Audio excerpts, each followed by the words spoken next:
Hare Krishna. Good morning, everyone. Welcome back to ISV Studios, where we're following the footsteps of the great acharyas and under the direct protection of our founder acharyas, Divine Grace A.C. Bhaktivedanta Swami Prabhupada, who's assembled the perfect means through which to follow in the footsteps of the Goswamis of Vrindavan and to emulate the style and mood of their teachings and practices. And the sound that comes in is, in case you don't know, from the Battle of Kurukshetra. In the first chapter of the Gita, it's explained how when the armies assembled, there was the tumultuous blowing of conch shells. So when you hear that sound, this is it coming from Kurukshetra. The armies are gathering. Okay? Hare Krishna. So this verse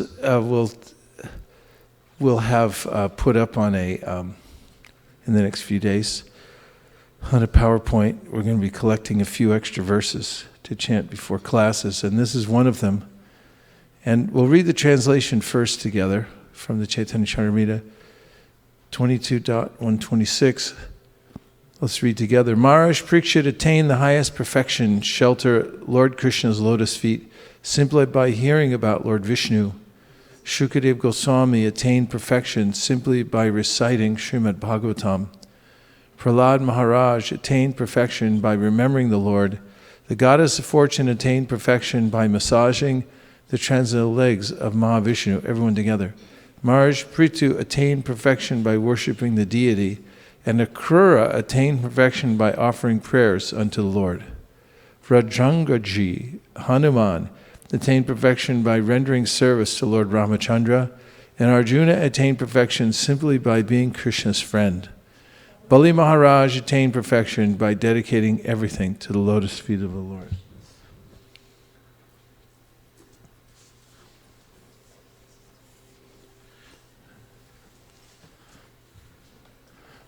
Shri Vishnu Shavane Parikshita Bhava Vaisesika Kirtane. Repeat. Shri Vishnu Shavane Parikshita Bhava Vaisesika Kirtane. Prahlada Smarane Tarangri Bhajane Lakshmi Prithu Pujane. Prahlada Smarane Tarangri Bhajane Lakshmi Prithu Pujane. Prahlada Smarane Tarangri Bhajane Lakshmi Prithu Pujane. Prahlada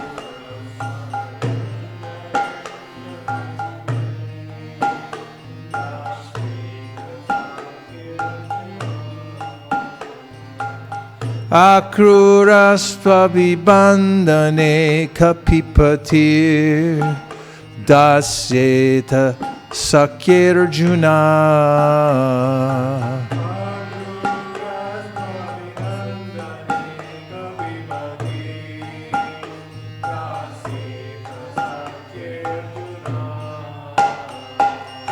Sarvasvatmani vandane balirabhu Krishnaptere shampara.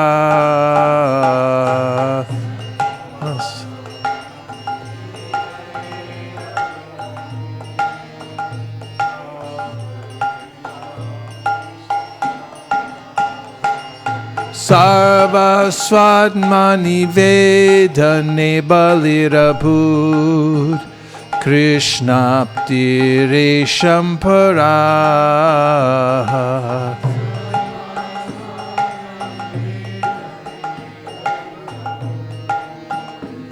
Krishnaptire Shampara. And the word for word, Shri Vishnu, of Lord Shri Vishnu. Shravane, in hearing. Parikshit, King Parikshit, known as Vishnu Ratha, or one who is protected by Lord Vishnu. Abhavat, was. Vaisesika, Shukadeva Goswami. Kirtane, in reciting Srimad Bhagavatam. Pralada, Maharaj Pralad. Smarane, in remembering. Tadangri, of Lord Vishnu's lotus feet. Bhajane, in serving. Lakshmi, the goddess of fortune. Prithu, Maharaj Prithu. Pujane, in worshipping the deity of the Lord. Akrura, tu, but. Abhibandane, in offering prayers. Kapipati, Hanumanaji, or Vajrangaji. Dasye, in servitude to Lord Ramachandra. Atta, moreover. Sankhya, in friendship. Arjuna. Sarva swa atma nivedane, in fully dedicating oneself. Bali, Maharaj Bali. Abhut, was. Krishna apti, the achievement of the lotus feet of Lord Krishna. Esham, all of them. Para, transcendental. Let's read the translation together again. Maharaj Parikshit attained the highest perfection, shelter Lord Krishna's lotus feet, simply by hearing about Lord Vishnu. Shukadeva Goswami attained perfection simply by reciting Srimad Bhagavatam. Prahlad Maharaj attained perfection by remembering the Lord. The goddess of fortune attained perfection by massaging the transcendental legs of Mahavishnu. Maharaj Prithu attained perfection by worshipping the deity, and Akrura attained perfection by offering prayers unto the Lord. Vajrangaji, Hanuman, attained perfection by rendering service to Lord Ramachandra, and Arjuna attained perfection simply by being Krishna's friend. Bali Maharaj attained perfection by dedicating everything to the lotus feet of the Lord.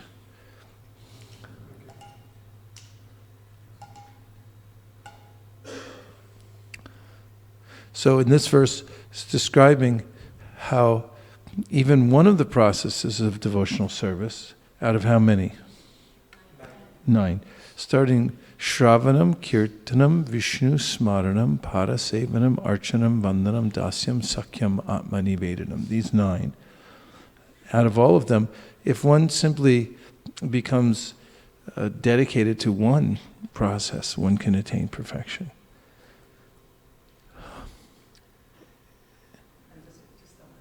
Okay.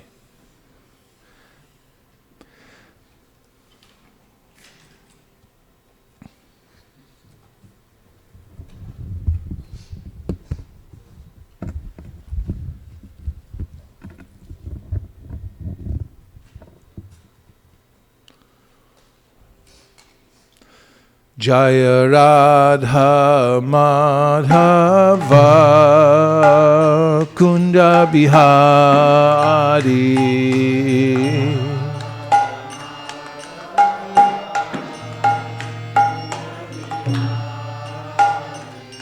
Jaya Radha Madhava Kunja Bihari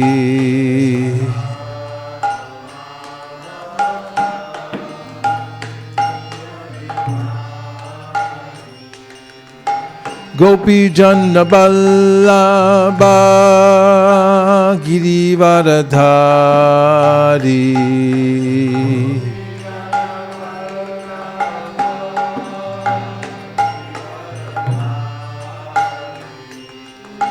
Gopi Janna Ballabha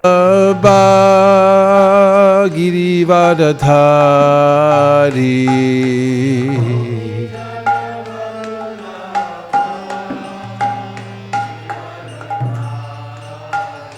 Jashodanandana Vraja Janaranjana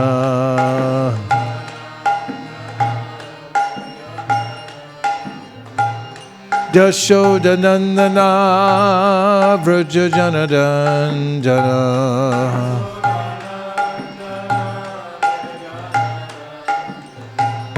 Jashodanandana Vraja Janaranjana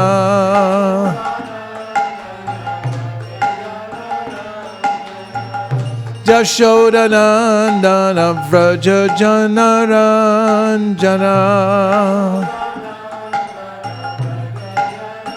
Jamunatira Banachari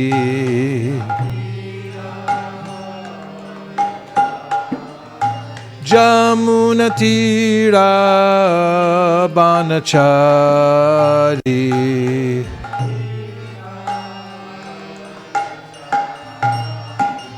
Jaya Radha Madhava Kunja Bihari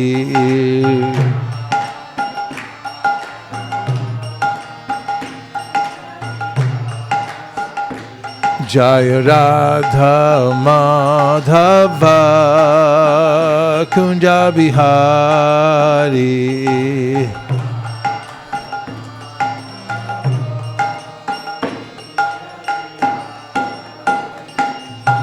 Gopi Janna Ballabha Girivaradhari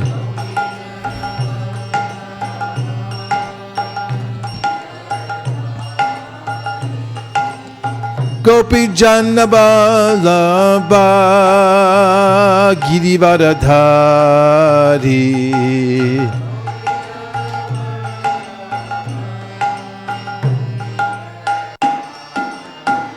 Shodanandana Vraja Janaranjana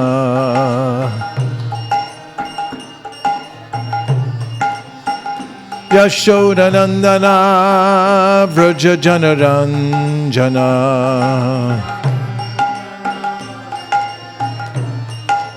Yashodanandana Vraja Janaranjana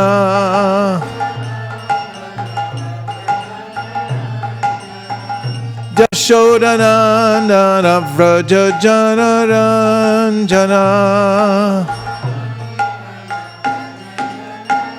Junatira Vanachari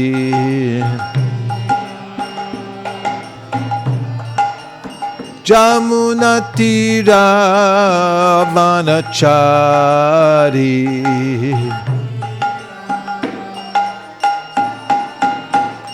Jaya Radha Madhava Kunja Bihari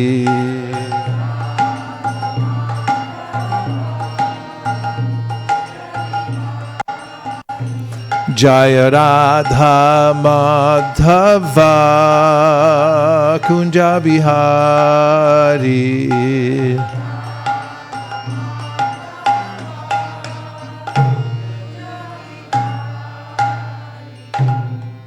Jayam Vishnupad Paramahamsa Parivrajagacharya Ashtotaras Shishimat Abhaicharanara Vinda Bhakti Vedanta Swami Maharaj Srila Prabhupada Ki Jai.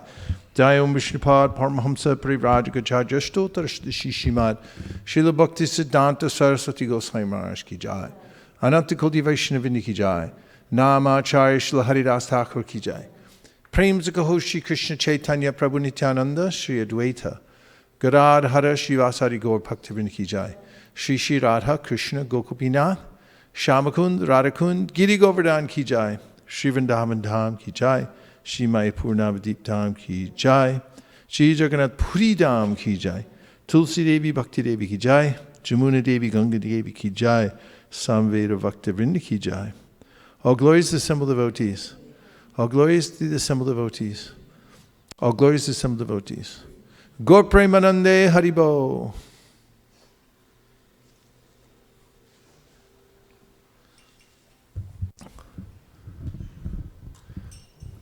This is another verse we'll add into our regular repertoire.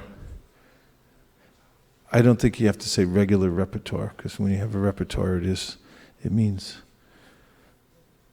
well, it doesn't necessarily mean regular, but it means it's in there. I'll say, please repeat. Arajo Bhagavan Vrajesha Tanayastadhama Vrindavanam.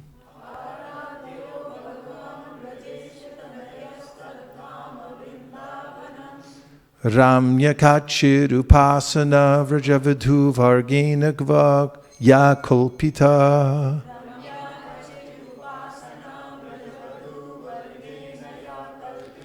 Srimad Bhagavatam Pramanam Amalam Prema Pumarto Mahan.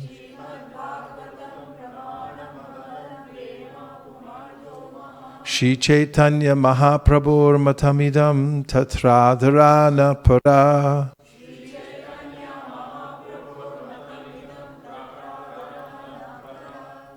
And now, Avantika will read the translation.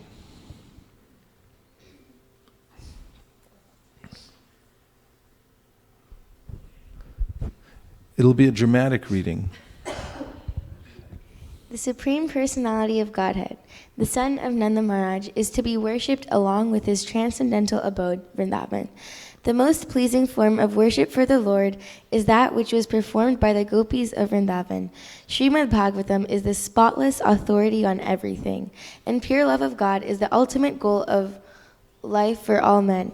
These statements, for which we have the highest regard, are the opinion of Sri Chaitanya Mahaprabhu. This is very helpful because it's important to be clear on what one's goals are spiritually, and when we're clear about what the objectives are, then we can naturally apply ourselves to attaining them.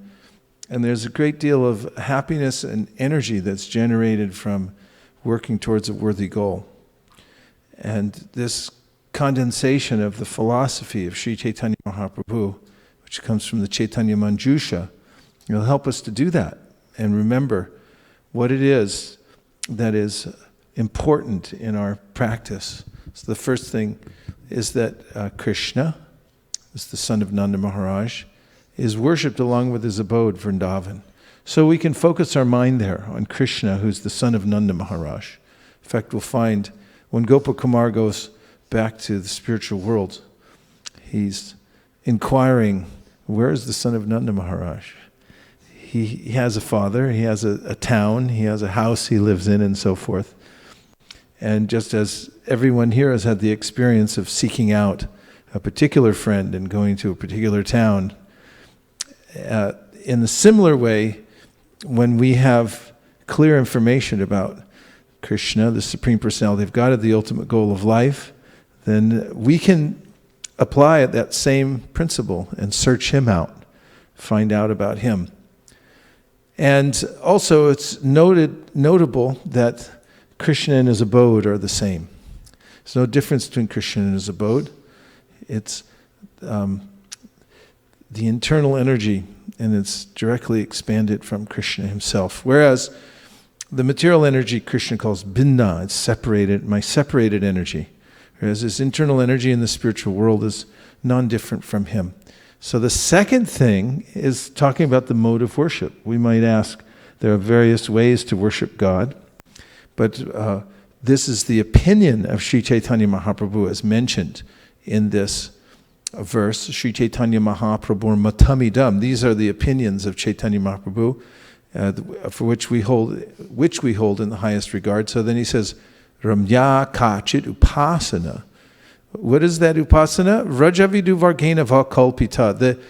The method of worshiping the Lord which was applied by the gopis of Vrindavan. A spontaneous love, a full absorption 24 hours a day. This is the ideal of worship for those following in the footsteps of Sri Chaitanya Mahaprabhu. We always hold those in the highest regard. What does that mean, to hold them in the highest regard? It means we keep them above our heads. And we cultivate knowledge about how they are special. They're not ordinary. Vikriditam vrajavadubriraham cha Vishnu, shradhanvitona shinuyat atavarna yedya. Bhaktim param bhagavati pratilabhya kamam hridrogam ashvapahinot yacharina dhira. Shukadeva Goswami says in the 10th canto of the Srimad Bhagavatam, do you know what I just said? What verse I just quoted? Karvinda knows. This is a verse in which he's talking about how one attains the supreme perfection of devotional service. Bhaktim param bhagavati pratilabhya kamam. How do you attain perfection in devotional service? He says, Vikriditam vrajavadur biraham cha Vishnu, by meditating, by hearing about the pastimes between Krishna and the gopis. But then he says, Shradhanvito, it has to be heard by those who are qualified to hear. And what is the qualification? Shradhan. They have to have proper faith. They have to have cultivated that faith by association with pure devotees and by hearing from the authorized scriptures, especially the first 9 cantos of the Srimad Bhagavatam, which give us a clear understanding of how Krishna is the supreme controller of everything. And when one has that, and one can hear properly about Krishna in Vrindavan, then one can attain the perfection of life. Not only that, the hridrogam ashvapahinot acharina dhira, very quickly then, the dread disease of the heart, which is attachment to the material world, becomes dissipated. It's a discussion that takes place in the 6th canto of the Srimad Bhagavatam about the ways in which one may temporarily atone for various sinful activities that one has committed in the material world and therefore not be subjected to the reactions. However, Shukadeva Goswami points out, there's only one way that one can become permanently freed from that cycle of sinning, atoning, and then sinning again. Does that sound familiar, that cycle? There's a way in which there's a desire within the heart to sin, and therefore, no matter how many times one atones, one goes back to the same thing and does it again. You go back, Jack, and do it again. So there's a way in which Shukadeva Goswami describes how through the process of bhakti, shradhanvito, faithfully hearing about Krishna through good association and hearing the Srimad Bhagavatam, then that desire seed within the heart actually becomes destroyed completely. So there's no more propensity. How good will that feel? When there's no more propensity to sin, then one actually begins to experience happy life. Evam prasanna manaso. One's mind becomes happy in that state. After one has risen above the modes of material nature and come to Shuddha Sattva, and has become freed from the propensity to enjoy the material world. Then we hear that the main source of all our praman, evidence about the spiritual world, comes from the Srimad Bhagavatam. And it's important to know that because we, as living entities, have chit potency. We're eager to have knowledge, and there are many different resources available, especially in this day and age. In fact, I've heard, and I don't know the source of this, maybe Kurnoth can tell us, that the sign of the end of a particular civilization, extreme decadence, and one of the symptoms of that is unlimited books with speculative knowledge about how to attain perfection. Do you know where that comes from? Well, Gibbon wrote a book called The Decline and Fall of the Roman Empire back in the 18th century, which talked about the decadence of the Roman Empire that led to its taken over by barbarians. But from that, the two great historians had similar notions, although they were a little different from one another, Oswald Spengler and Arnold Toynbee, that things pass from culture to civilization to decadence and decline. Thank you.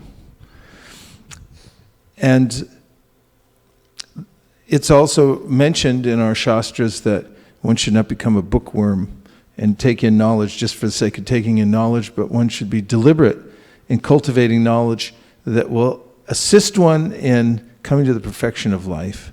And to that end, this verse gives us the source of all that knowledge and all the knowledge that we need, which is the Srimad Bhagavatam.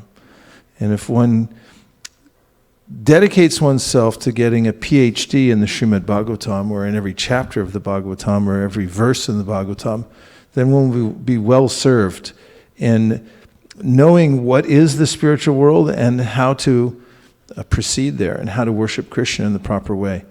Srimad Bhagavatam Pramanam Amalam. It's the spotless Purana and the source of our evidence for the spiritual world.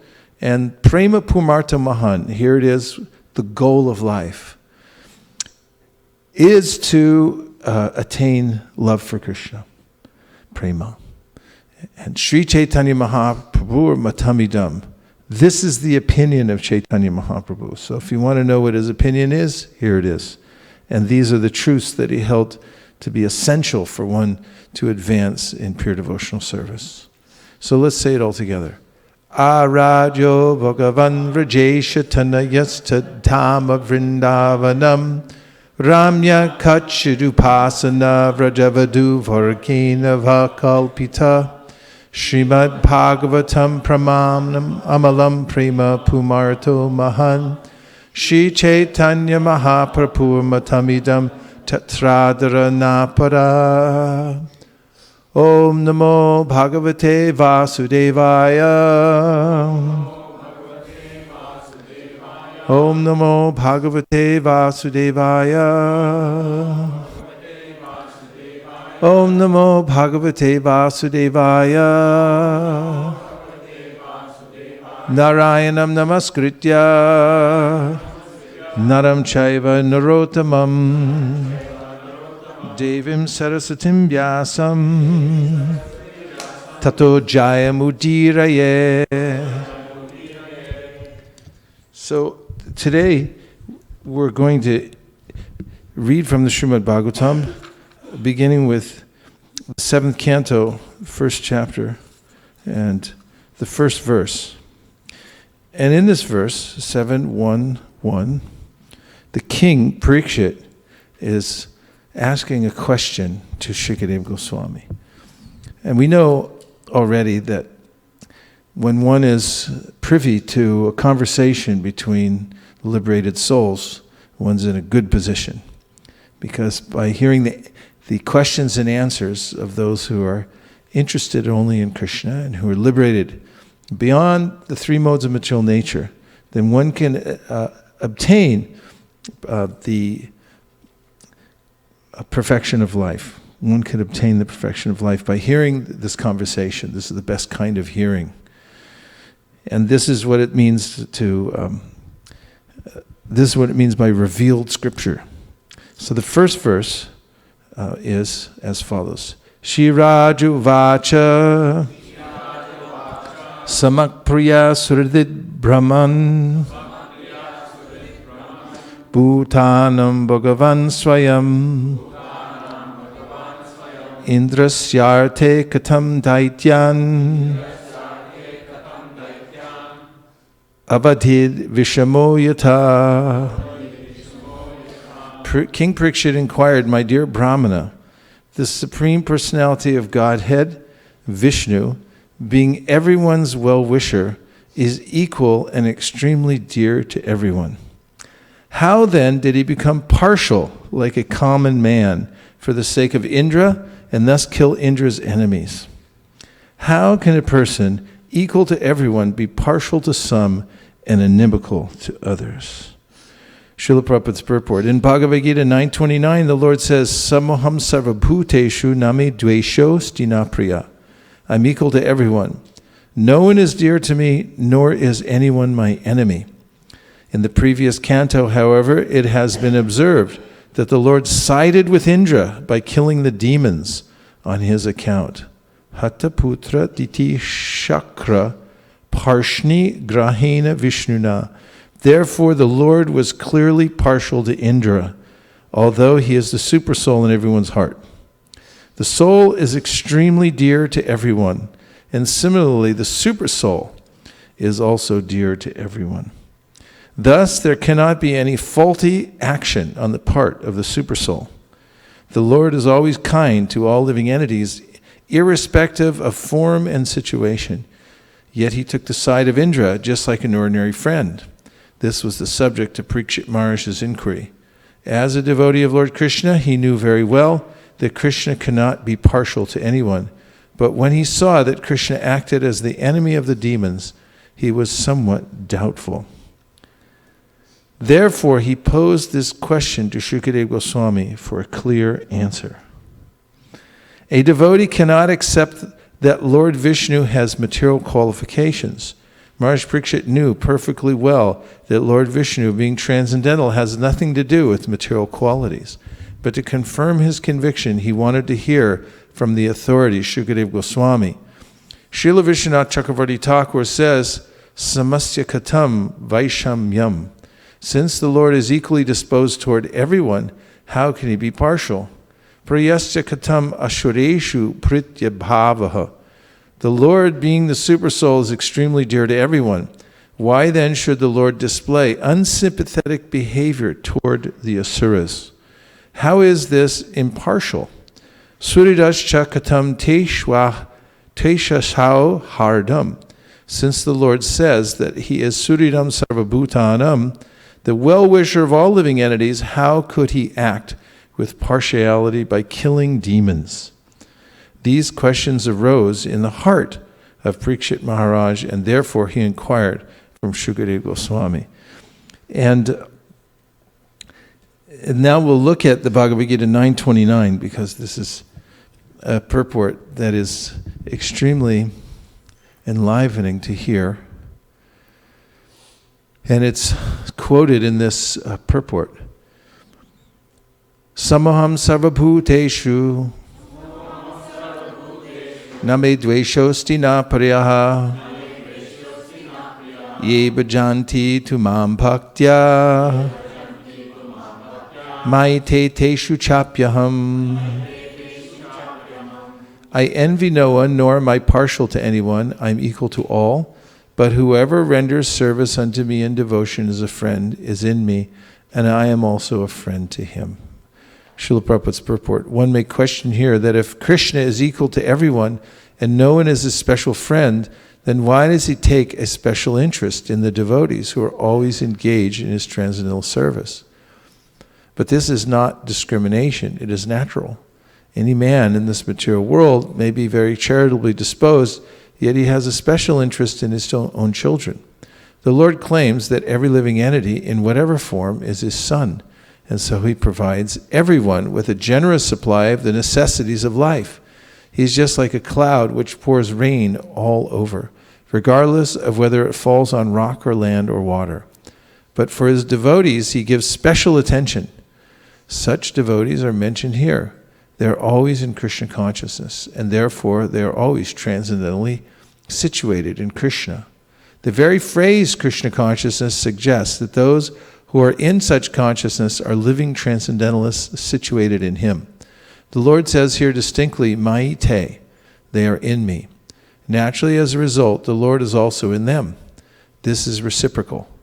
This also explains the words, Ye yatam mam prapadyante tam stataiva bhajamyaham. Whoever surrenders unto me, proportionately I take care of him. This transcendental reciprocation exists because both the Lord and the devotees and the devotee are conscious.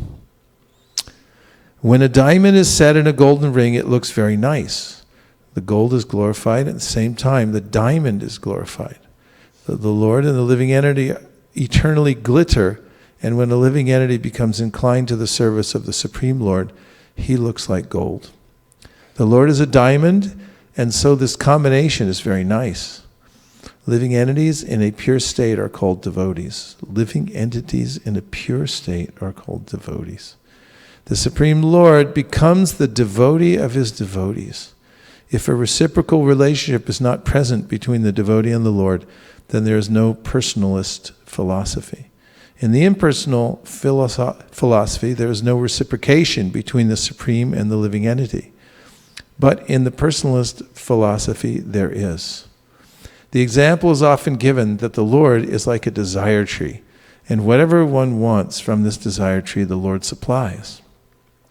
But here the explanation is more complete. The Lord is here stated to be partial to the devotees.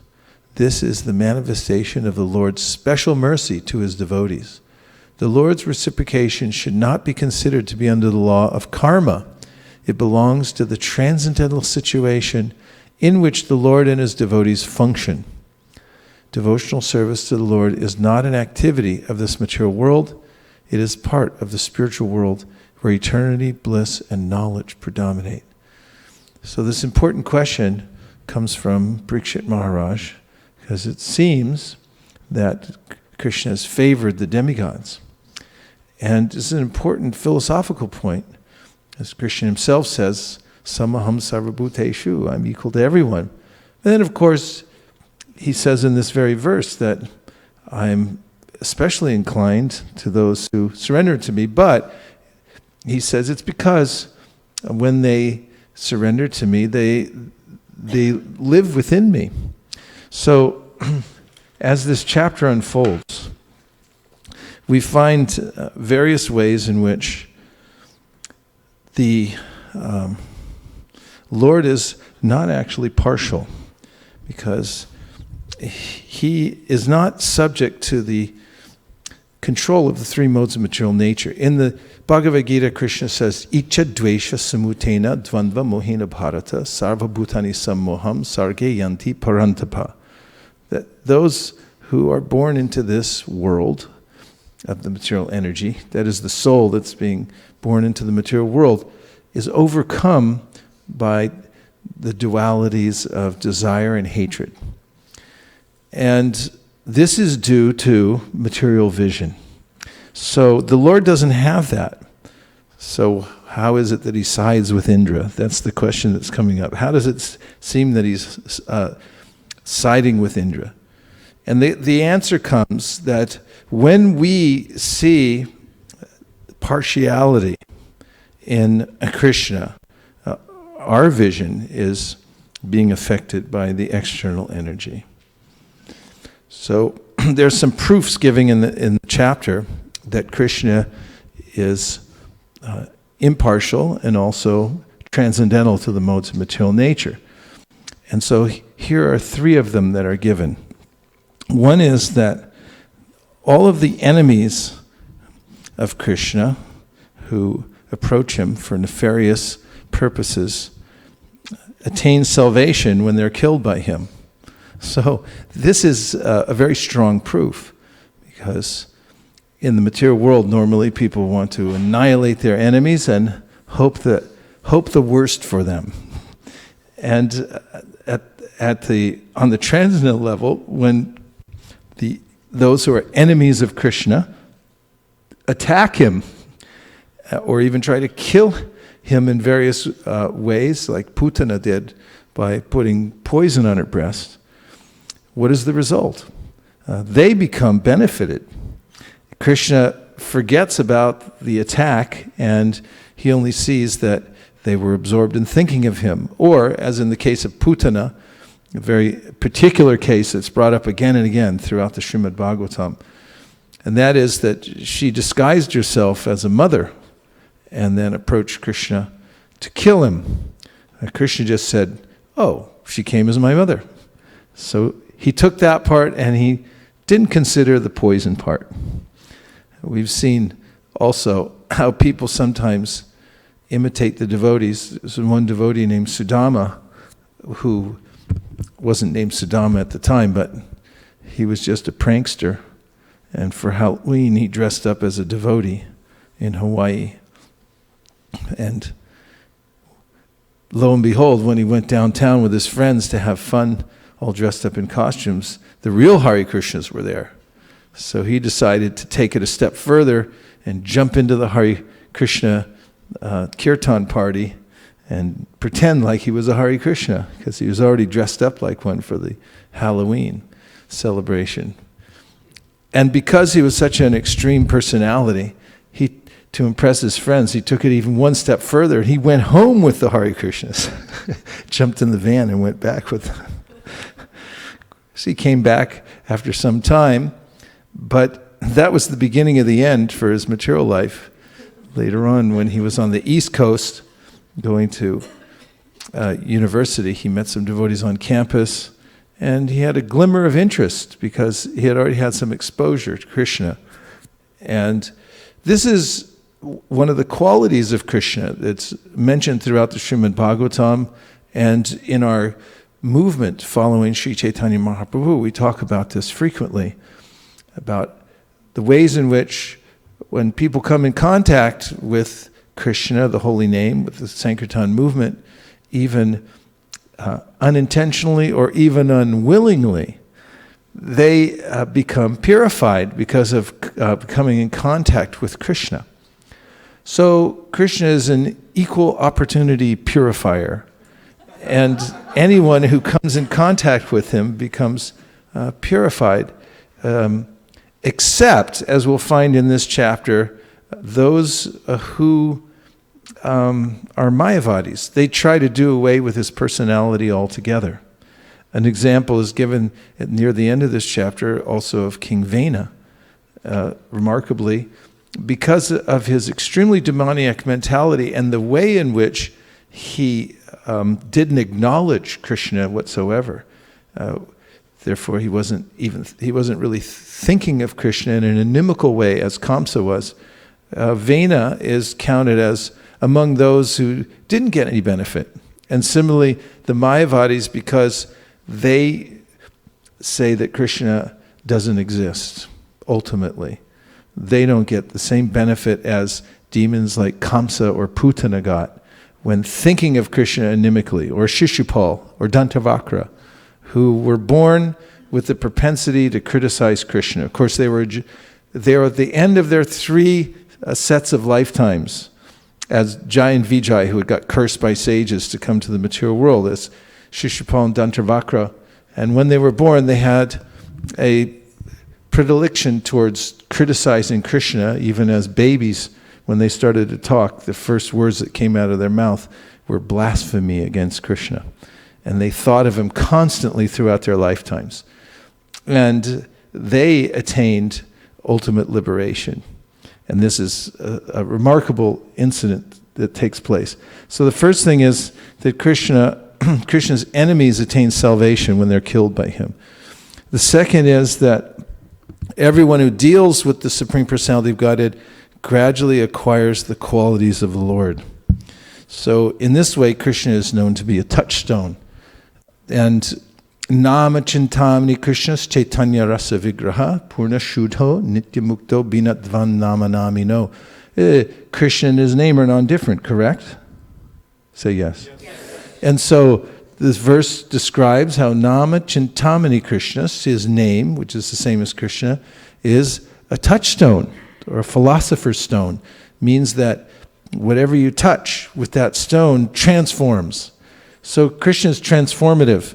And we know from the Bhagavatam 5.18.12, Yasyasti bhaktir bhagavati akinchana sarver gunas tatra samasate sura harava bhaktasya kuto mahadguna manoratena sati tavato bihi.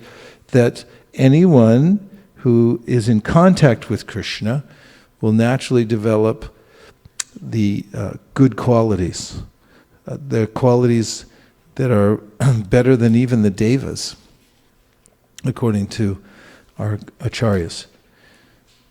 And this is because of Krishna's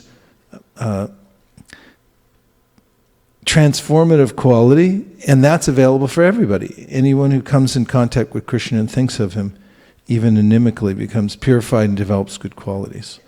And finally, it is mentioned in this chapter that the more one advances in spiritual consciousness, the less he is affected by the duality of material qualities. Sort of the other side of this, that by Krishna's influence, one becomes freed from the duality of material life and material consciousness. So, that means, logically, that Krishna doesn't have material qualities. This is the logic that's given in the chapter. If those who are contaminated get so much benefit just by incidentally coming in contact with him. How could it be that Krishna is affected by the duality of the material world? It's not possible. Everyone okay? Okay. So,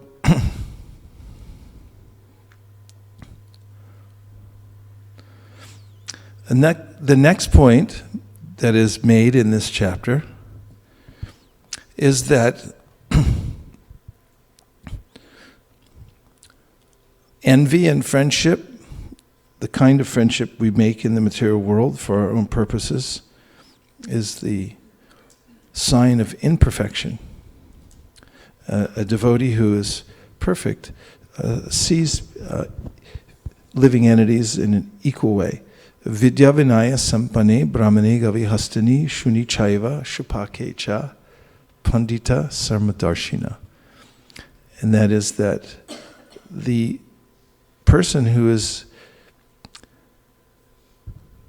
has attained perfect vision sees equally all living entities, whether they're in the bodies of brahmanas, whether they're in the bodies of animals or low-born human beings, because he sees the soul. And he's also not partial or impartial to anyone. He sees everyone equally. This is mentioned in the Sri Upanishad. Who knows the verses that describe this? I may have to move because this may become... I can't even see which way you're pointing. To your right. Okay. I'm going to move, but I may need a little help.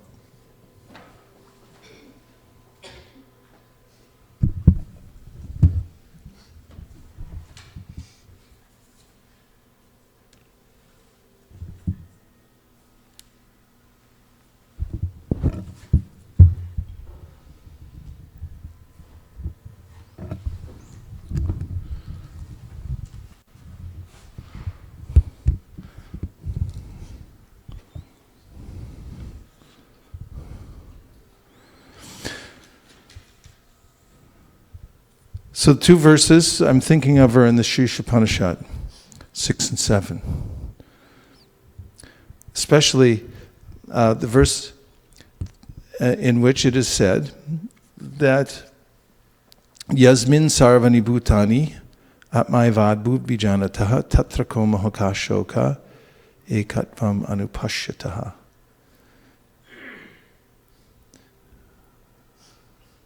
There it is. One who always sees everything in relationship to the Supreme Lord and sees the Supreme Lord within everything, never hates anything or any being. And the other verse says, one who always sees all living entities as spiritual sparks in quality one with the Lord becomes a true knower of things. What then can be illusion or anxiety for him? So this verse that you just showed and then which just disappeared. Oh, there it is again. That's okay. He who sees systematically everything in relation to the Supreme Lord, who sees all living entities as his parts and parcels, and as he sees the Supreme Lord within everything, never hates anything or any being. So this proves that this spiritual vision means to be beyond the duality of friends and enemies. One sees how living entities are moving in the material nature according to their previous karmas. He also sees how the universe works in a uniform way. What does this mean? It means that everything's being taken care of. And therefore, I don't need to become envious of others. For instance, I may see somebody has more qualities than I do. And I may become disturbed by that. But this is a result of the continuum that they're on. And I'm also on a continuum. And therefore, because of my previous contribution to particular activities, I'm in a certain state, and so are others. And whatever I do now will determine how I develop in the future. And therefore, one who sees how this is a uniform principle, the way that the universe works, doesn't become disturbed by the varieties and the different situations of other living entities. This is spiritual vision. So it's notable in this verse too that one should see systematically. This means anupashyati. Means you should follow the vision as it's given in the scripture and also taught by the acharyas, to see like this, a vision of eternity. So in duality, I naturally fear, and the reason is because I consider that I am this body, which I'm not. This body is a yantra, it's a machine, and I just happen to be strapped to it. When we come into the material world, when we take another body, our old body gets burned to ashes.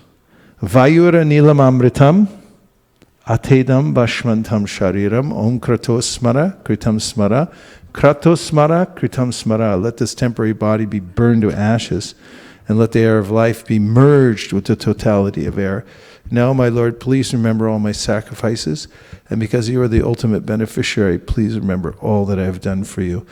This is a shocking verse to those who think that they're their body, because the very conception of the body being burned is extremely disturbing. In fact, if you go to the burning ghat in Jagannath Puri, you can drive by it and you'll see many bodies burning at the same time.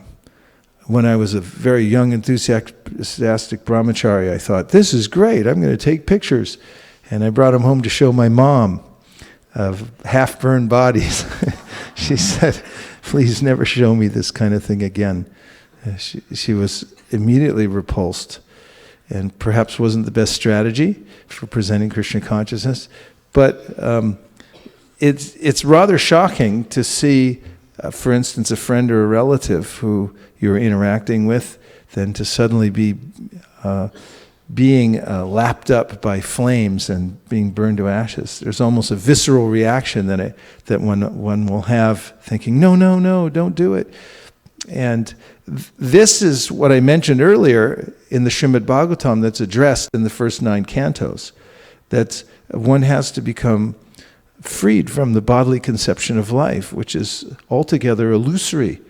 In fact, we find in the 7th canto of the Bhagavatam a description of how after Hiranyaka is killed and Hiranyakashipu comes to console his family, and he tells many stories. One of them is about a king named Suyagya who was killed on the battlefield. He was a valiant king. He had won many battles, but the last one he lost.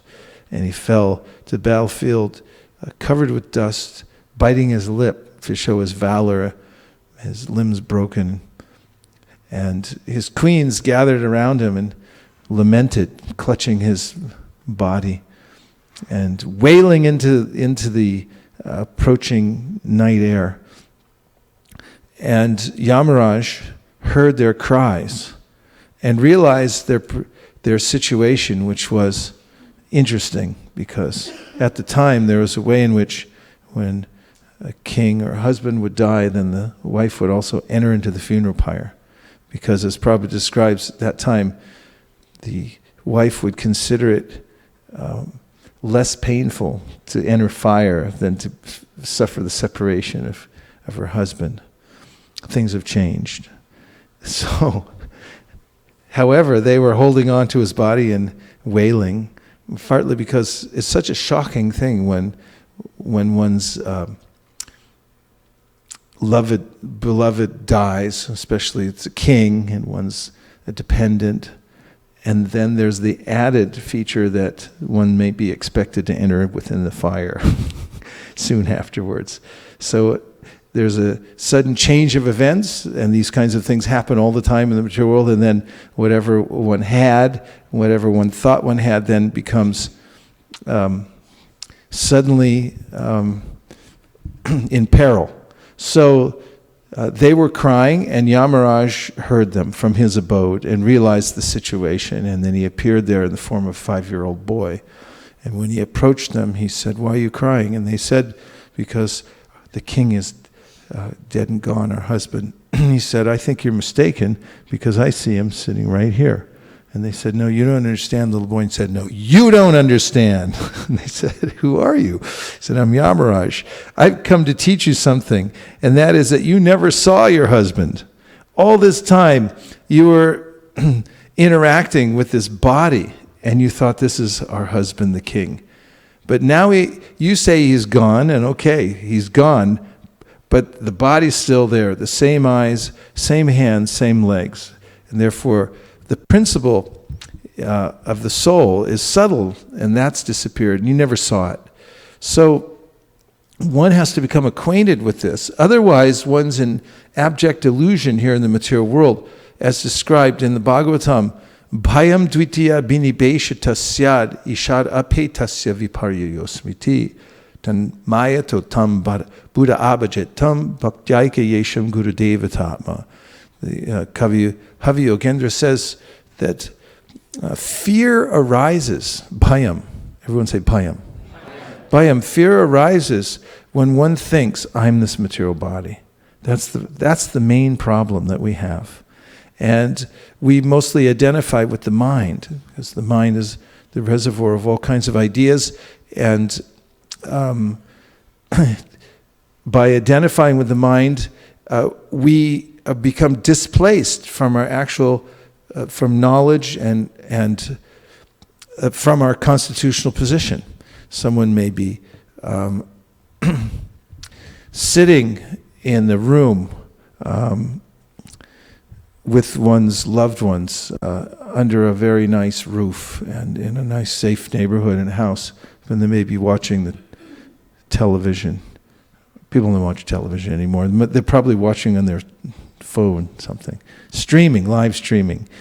What's it called? Those movie things? Netflix. So they're watching some Netflix on their phone, and their mother, father's there, they're well protected, and then they're there in the corner shaking and freaking out because they're watching some horror movie. And meanwhile, they're in a safe situation. And in a similar way, a living entity misidentifies. Dvitiya, he thinks that he's watching another movie. He's thinking, I'm this material creation that's born in this material world. My name is whatever it may be. Bert Howe. And therefore, because he's misidentifying with himself, with a material body and a material identity, just like a person who's watching a movie and thinking, oh, this is horrible. Or, as given by Maitreya to Vidura, one can be dreaming of a situation in which he's seeing seeing his own head being cut off in a dream. And therefore, the horror of this thing, he's panicking in the dream while he's asleep. And the other person's sitting there just calmly reading a book and looking and think, what's wrong with him? You know, he's perspiring and he's breathing very heavily. I was on an airplane once. I was flying somewhere, I forget, India, I think, and the guy next to me was sleeping. And he had some drinks next to him on the little panel and everything like that. So he's sleeping, and I see him starting to get active in his dreams and go, you know, he jumped. And he knocked the drink over and he flailed his arms, and he woke up and he was like, what happened, you know? It's like, and I was thinking of this situation. The material world's like that. I'm imagining I'm this body. I'm Art Howe. I was born into this world, and I belong to the Howe dynasty, and I imagine all these things, and then so many reversals of fortune come in my life, and I freak out over them. But to the other person who's calmly situated in the spiritual life, as Krishna describes in the Gita, Yanisha Sarvabhutanam Tasyam Jagrati Samyami. There's a person who's awake and there's a person who's asleep in material life, thinking, I'm my body. He's thinking, why is he doing all this? He's flailing his arms. It's stupid. And there are some consequences too. This man knocked his drink all over himself. And he had to soak it up. And so this is the problem, is this vision of duality. It causes fear in the material world. And so we also, in the bodily conception of life, think that we are in scarcity. We're never actually in scarcity because we're part of the Supreme Personality of Godhead and we live eternally. How could there possibly be scarcity for us?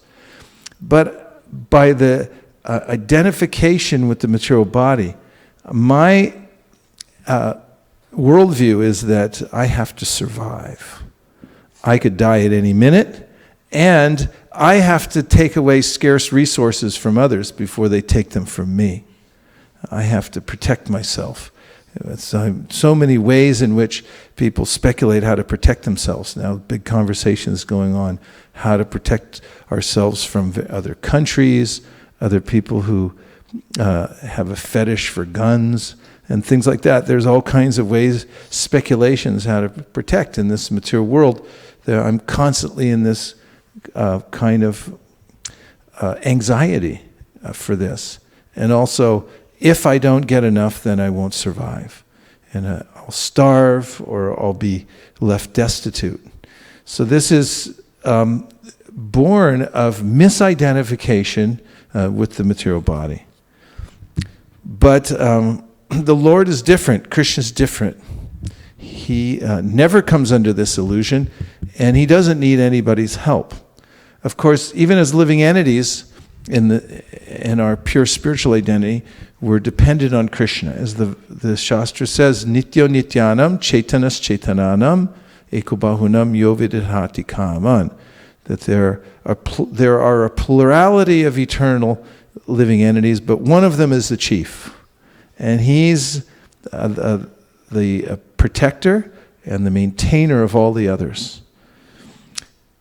And so we're among those who are being protected and supplied for by the Supreme Personality of Godhead, but he doesn't have any needs himself. So Prabhupada points out in this chapter, when Krishna says, Patram pushpam palam toyam yomi bhaktya priyachati taraham bhakti paritam ashnami paritatmanaha, that offer me with love and devotion a leaf, a flower, fruit, or water, and I'll accept it. Krishna doesn't need a leaf, a flower, fruit, or water.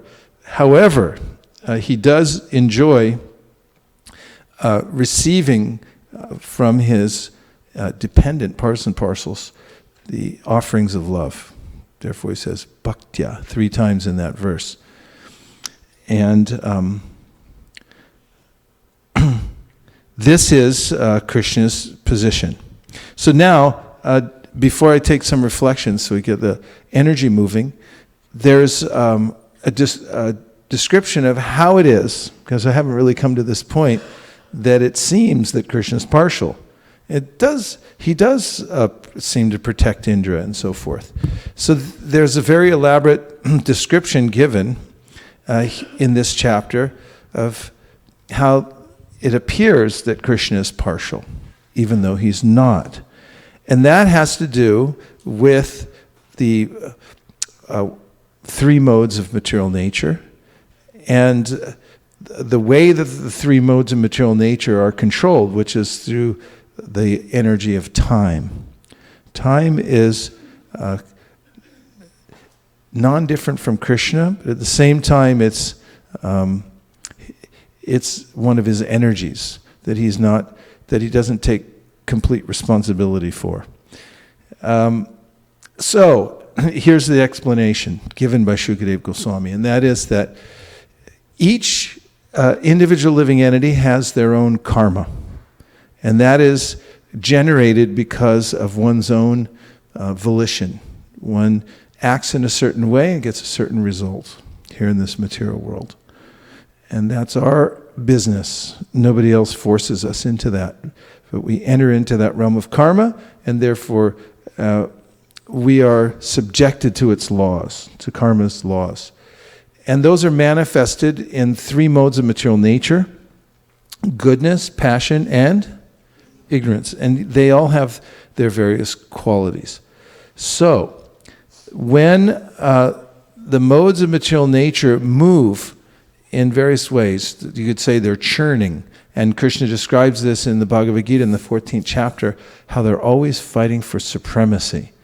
Sometimes the mode of goodness is prominent, but then it's defeated by passion. And then passion becomes defeated by ignorance. And there are many combinations and permutations of the way in which these modes are battling each other and rising to prominence, and some of them are being suppressed. And according to the capability and the particular nature of every living being, when a particular mode becomes prominent in this world, then that person who is under that particular mode, is subjected to the particular mode, either becomes more prominent or less prominent. Therefore, as an example, given in this chapter, the demigods, what mode do you suppose they're most in? And what about the demons? Passion. And who's left to be under the mode of ignorance? The yakshas and rakshasas. So these three entities are described as being particularly qualified by a particular mode of nature. So the demigods are in sattva, the demons are in rajas, and the rakshasas and yakshas are in the mode of ignorance. So now when a particular mode becomes prominent, then those who correspond to that particular mode or in that particular mode, they become prominent. So when the mode of goodness is manifest in the universe in a prominent way, then the demigods tend to be victorious. When passion becomes prominent, then the demons become victorious. And when ignorance is in the fore, then you have the rakshasas and yakshas become prominent. And the moving of the modes is arranged by the time factor. And so Krishna is not directly, but he's indirectly responsible for the ways in which the modes move and how the living entities are affected by them. And this is mentioned in the first canto, second chapter of the Bhagavatam. I believe it's the 33rd verse. Asau gunamayar bhaver bhuta sukshmendriyatmabi swa nirmiteshu nirvishto bhunkte bhuteshu tadgunan.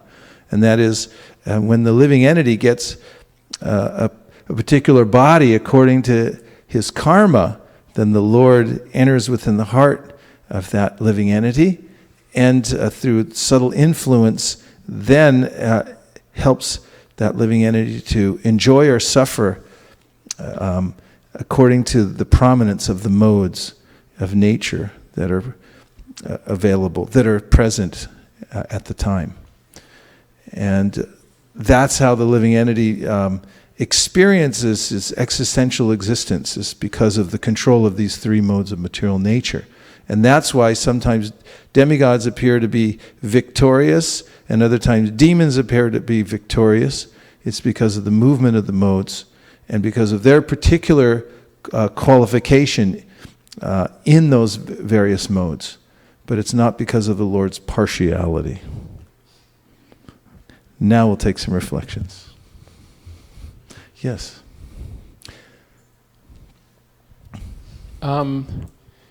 People in general see justice as being impartial. The goddess of justice is wearing a blindfold. The idea being that people want to be, they want their disputes and everything judged on the basis of the actual matter in dispute and the actual good and bad things that they've done, rather than who they know and what family they come from and who they're associated with. And I guess we can see that it's kind of a divine quality, that the ability to be impartial and to filter out biases based and prejudices based on ego, association with others, and yet that the fact that partiality of a kind exists in the spiritual world that's not tainted by karma and the modes of nature and things like that is also very encouraging, that it's not just a homogeneous, bland, static existence. Thank you for that point. Yes, there is naturally a way in which people gravitate towards equality. And of course we see it in our Constitution of America. The way the language goes is how everyone's created equally. All men are created equal. That's the Declaration of Independence. Declaration of Independence, all men are created equally. But it's also in the Constitution. There, for example, there's the 14th Amendment certainly is there's a due process of law and equal protection under the law, and that all citizens are entitled to all privileges and immunities of any other citizen. Yeah, so that's there, but does everybody get it? People can't get it. I mean, and They this can't get it. So Chaitanya Mahaprabhu pointed out when he took sannyas, he went out with his followers, and he turned around and asked them, "Did you bring anything?" And they said, "No, we didn't bring anything. You didn't tell us to." And he said, "Good. I want you to observe how the Lord has filled up the world with food and money, and every living entity can only get what's allotted to him or her. There's no way that you can take more or that you will get less." And he goes on to explain ways that happens. It reminds me how the state is set up and says, everyone has an equal opportunity. But at the same time, of course, it's a little imperfect but the fact is that not everybody gets an equal opportunity. But it's according to their capabilities to take advantage of what's available. This is a similar way that's being described here in the Bhagavatam, that the Lord is equal to everybody and everything's available, but it's according to my own karma that I either get more or less, or that I'm at a disadvantage or an advantage. So one has to, as mentioned in this chapter, Prabhupada says the secret is that one has to become more and more capable of receiving the Lord's grace. Yes? I just, after other reflections and whenever you find time, when I came in you were talking about the Chaitanya Manjusa, and I wanted to know what that is, who wrote it, if you can describe something more about it. Maybe not right now, but I didn't want to let it go. All right. We'll certainly do that. Yes?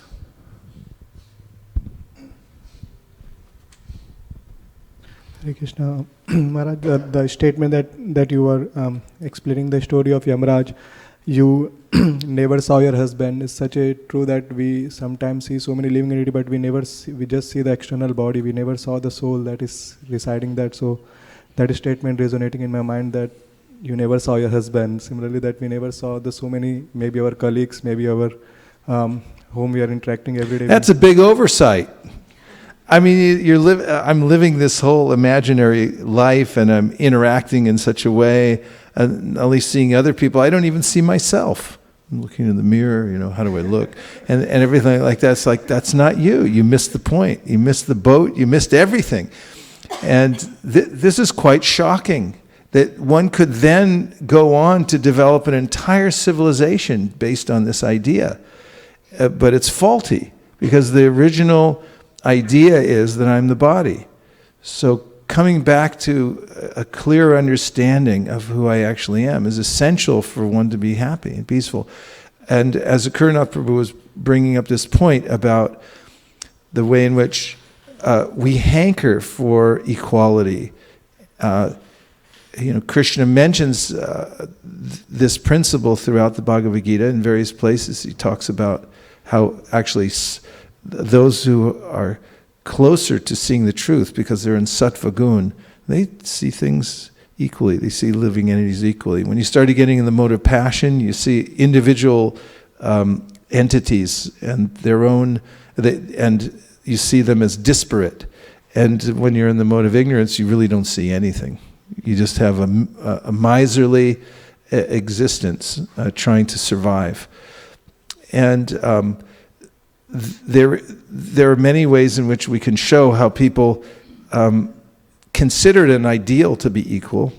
Many people abhor sectarianism, as an example, and there's a feeling that we should all be together, especially in terms of religious practice. Everyone wants to see it all as one, and we're the same.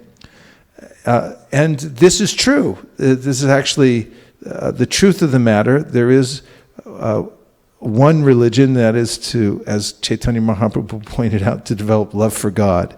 And this is, the Srimad Bhagavatam comes out in the very beginning and says the gold standard for this equality is that one has no motivation in serving the Supreme Personality of God. And this is available to every living entity. This is the actual religion of the soul, to serve God without any motivation. And then we see that there's a personalism in the spiritual world, and we also see that even beyond the modes of material nature, there may seem to be some sectarianism. This is also a deeper topic. How is it that there's a bias even in the spiritual world? We call this the Bhakti Bias. In fact, bhakti is a very biased thing because, we worship Krishna. He's mine.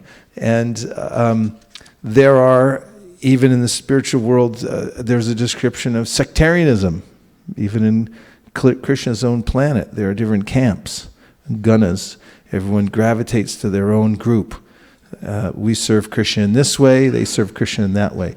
However, there's no inebriety, there's no envy as there is in the material world. So, in this chapter, in this context, Srila Prabhupada quotes the verse from the Bhagavad Gita, Vitaraga Bhayakroda, Manmaya Mamupashrita, Bahavo Jnanatapasa, Putamad Bhavamagata. He says that the three propensities one must overcome in order to come to the perfection of spiritual life. So Vita means to give up, to do without. One has to eschew these three things. So the first one, raga, which means a natural attachment for the material world. This is a kind of a mistake that I make, trying to attach myself to matter and becoming absorbed in it more and more. This is called weakness of the heart. I become attached to matter in the first place, it's a mistake, and then I become more and more invested in it, and I can't give it up. I make a vow, in fact, it's called a griha vrata. I make a vow that I'm going to make a comfortable place here in the material world, and no matter what anybody says, I'm not going to leave. This is the vrat of the material world. And so Krishna says, you can give that up. And then bhaya means you have to give up fear of a personal existence. Because one of the oversimplified and usually oversimplified solutions tend to be short-sighted. Oftentimes there's nuance in a solution, but one of the ways in the so-called knee-jerk reactions people have when they realize the plight of being in the material world is then to just say, okay, material life is troublesome. You agree? Yeah, so then let's just get rid of it altogether. So this is compared to if you have a hangnail and it's giving you a lot of pain. So then you go to the doctor and says, we'll just cut your arm off. That'll solve it. Will it solve it?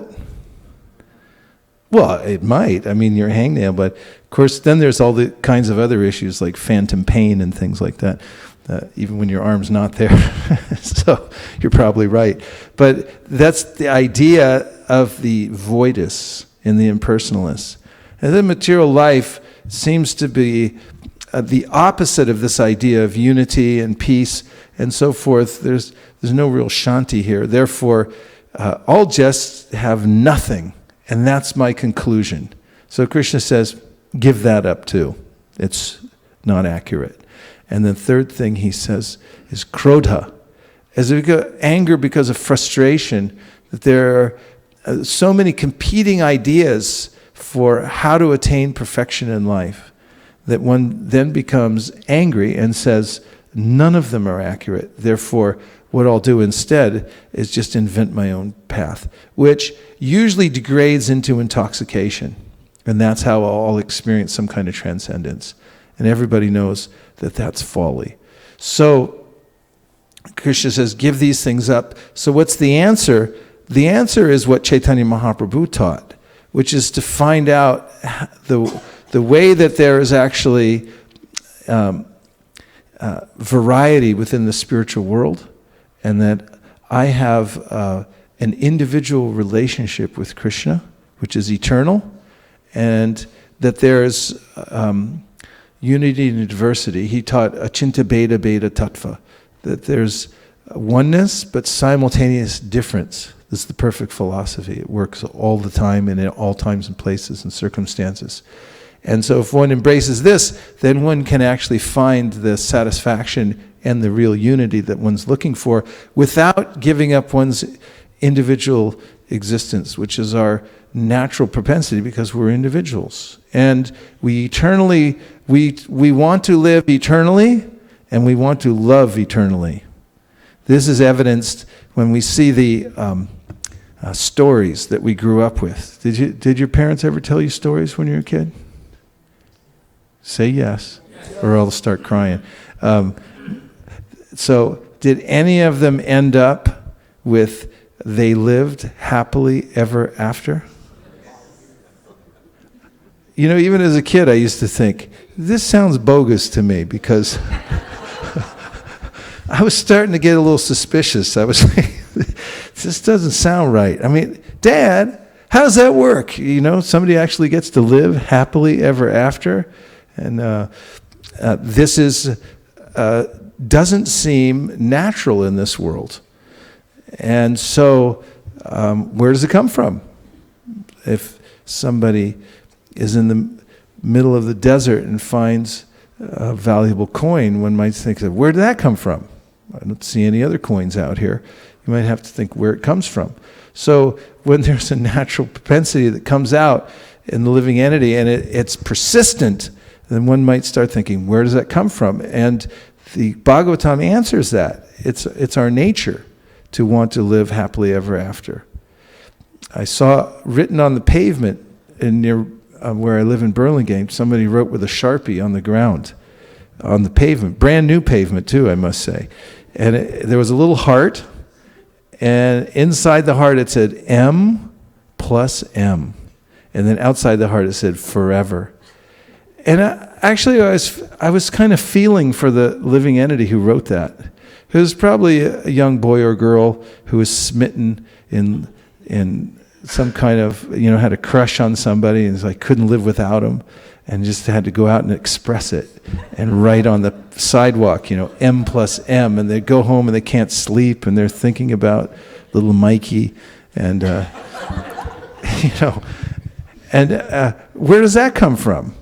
And why does it seem ludicrous, that M plus M are going to be live forever together in happiness? Everyone's like, ha ha ha, kid, wait till you grow up, you'll find out it's not going to happen.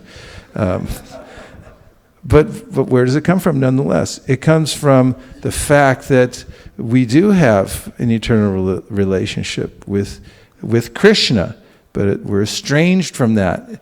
And coming back to that is the process of bhakti.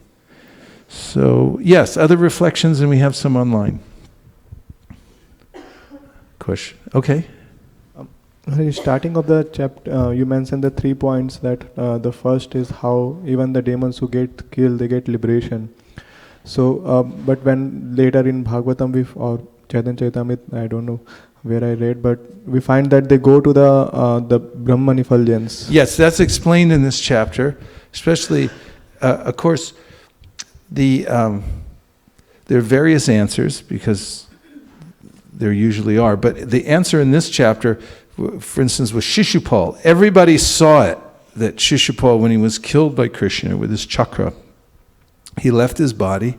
They saw how the soul left the body and then entered within Krishna's body. And they were thinking, he's such a rascal. How did he get that kind of liberation?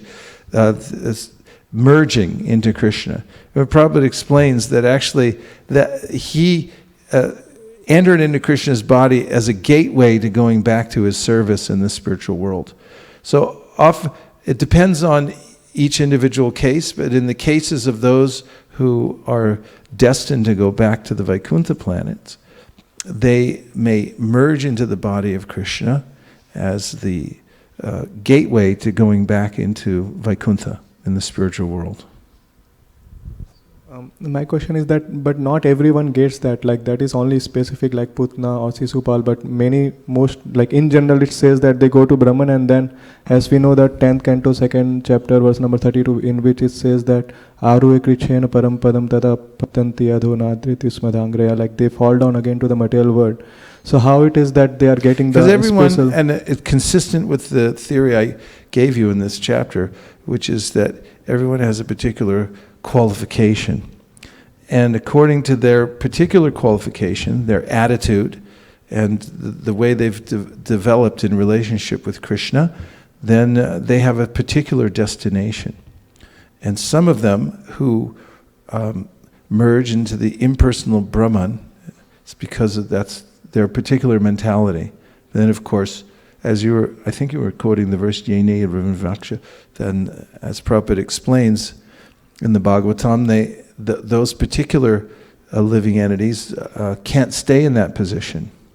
This is our Gaudiya explanation of merging into the Brahman, which is because we're eternally related to Krishna as servants, and because the service is not tangible enough there in the Brahman effulgence, then due to lack of engagement, eventually that eternality is not enough to engage us, and therefore fall back down again into the material world. Where we might meet somebody who comes up and says, "Excuse me, are you from here or out of town? Let me give you one of these. Here's a Bhagavad Gita. Hare Krishna, here, take prasadam." And then one might become connected with the process of bhakti. But that position is not sustainable. Interestingly enough, the propensity for service of living entities is so strong in the Brihat Bhagavatamrita. When Gopakumar goes to the abode of liberation, he actually notices that the impersonal form of the Lord actually has some form, and that the living entities there are doing some service because they're glittering, and they're showing this kind of glittering feature, and therefore they're glorifying the Lord by that. Yes.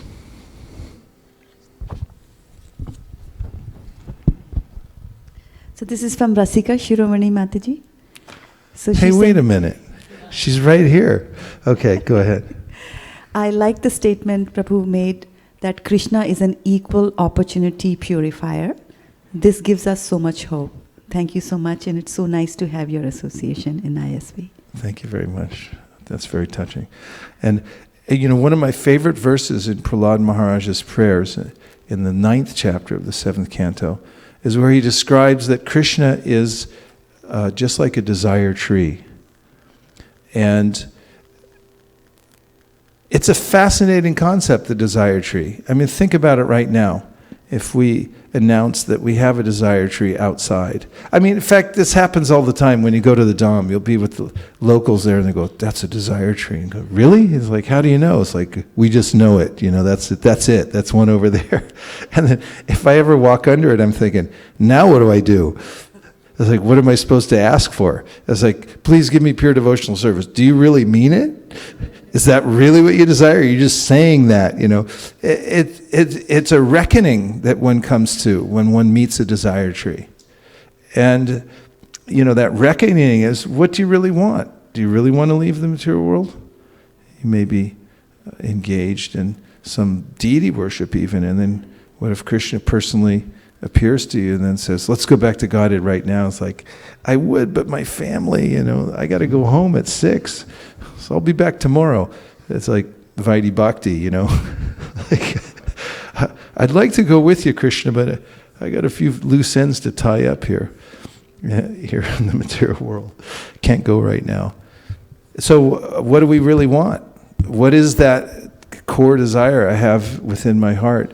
And this idea of how Krishna is always there to fulfill my innermost desire. And therefore it's not Krishna that's manifesting my reality. I have to see that I'm manifesting my own reality because of the way I've developed my personal desires. I want certain things, and that's what Krishna arranges for. So there's nobody else to blame except for myself and my own desire. And this is one of the things that Prahlad points out. So look at yourself, see what you really want, and purify your desire. Yes. Another one. Is there another one? Okay. A couple more reflections. Yes. Shraddha and then Radhakripa. So Maharaj, I was thinking about when you were mentioning that demons are associated with the mode of sattva and, with rajas, and demigods with sattva, and then the yakshas and the rakshasas are in the mode of ignorance. So I was just wondering whether there's some significance that the lord of the wealth is actually a yaksha, which is ignorance. Is there something more to understand in that? Probably. But I don't have any specific knowledge of a commentary or anything, so I couldn't say anything, but yeah. Hare Krishna Maharaj. Maharaj, I just wanted to echo Rasika Shiromani Mataji's comment about equal opportunity purifier. When we interact in the office, we see every company has nowadays written equal opportunity employer. But you see a lot of discrimination in many shapes and forms, which is well known everywhere. But Krishna, being a perfect moral agent, when he's a purifier, whosoever come in touch, even unknowingly, like when we were seeing yesterday in Harinam, some people, those who are just walking by, they just get something out of it. So that's equal opportunity without any discrimination. You could feel and see it. So I just thought. Yes. In fact, a verse that I've been looking at very closely recently, which is from the Bhagavatam, but I found it because it's quoted by Vishwanath Chakravarti Thakur in his commentary on the second verse of the Bhagavatam. And this verse, which is 11.255, it is said, the Supreme Personality of Godhead is so kind to the conditioned souls that if they call upon Him by speaking His holy name, even unintentionally or unwillingly, the Lord is inclined to destroy innumerable sinful reactions in their hearts. Therefore, when a devotee who has taken shelter of the Lord's lotus feet chants the holy name of Krishna with genuine love, the Lord can never give up the heart of such a devotee. One who has thus bound the Supreme Lord within his heart with the ropes of love is to be known as Bhagavata Pradhana, the most exalted devotee of the Lord. So this almost mirrors what we're talking about today.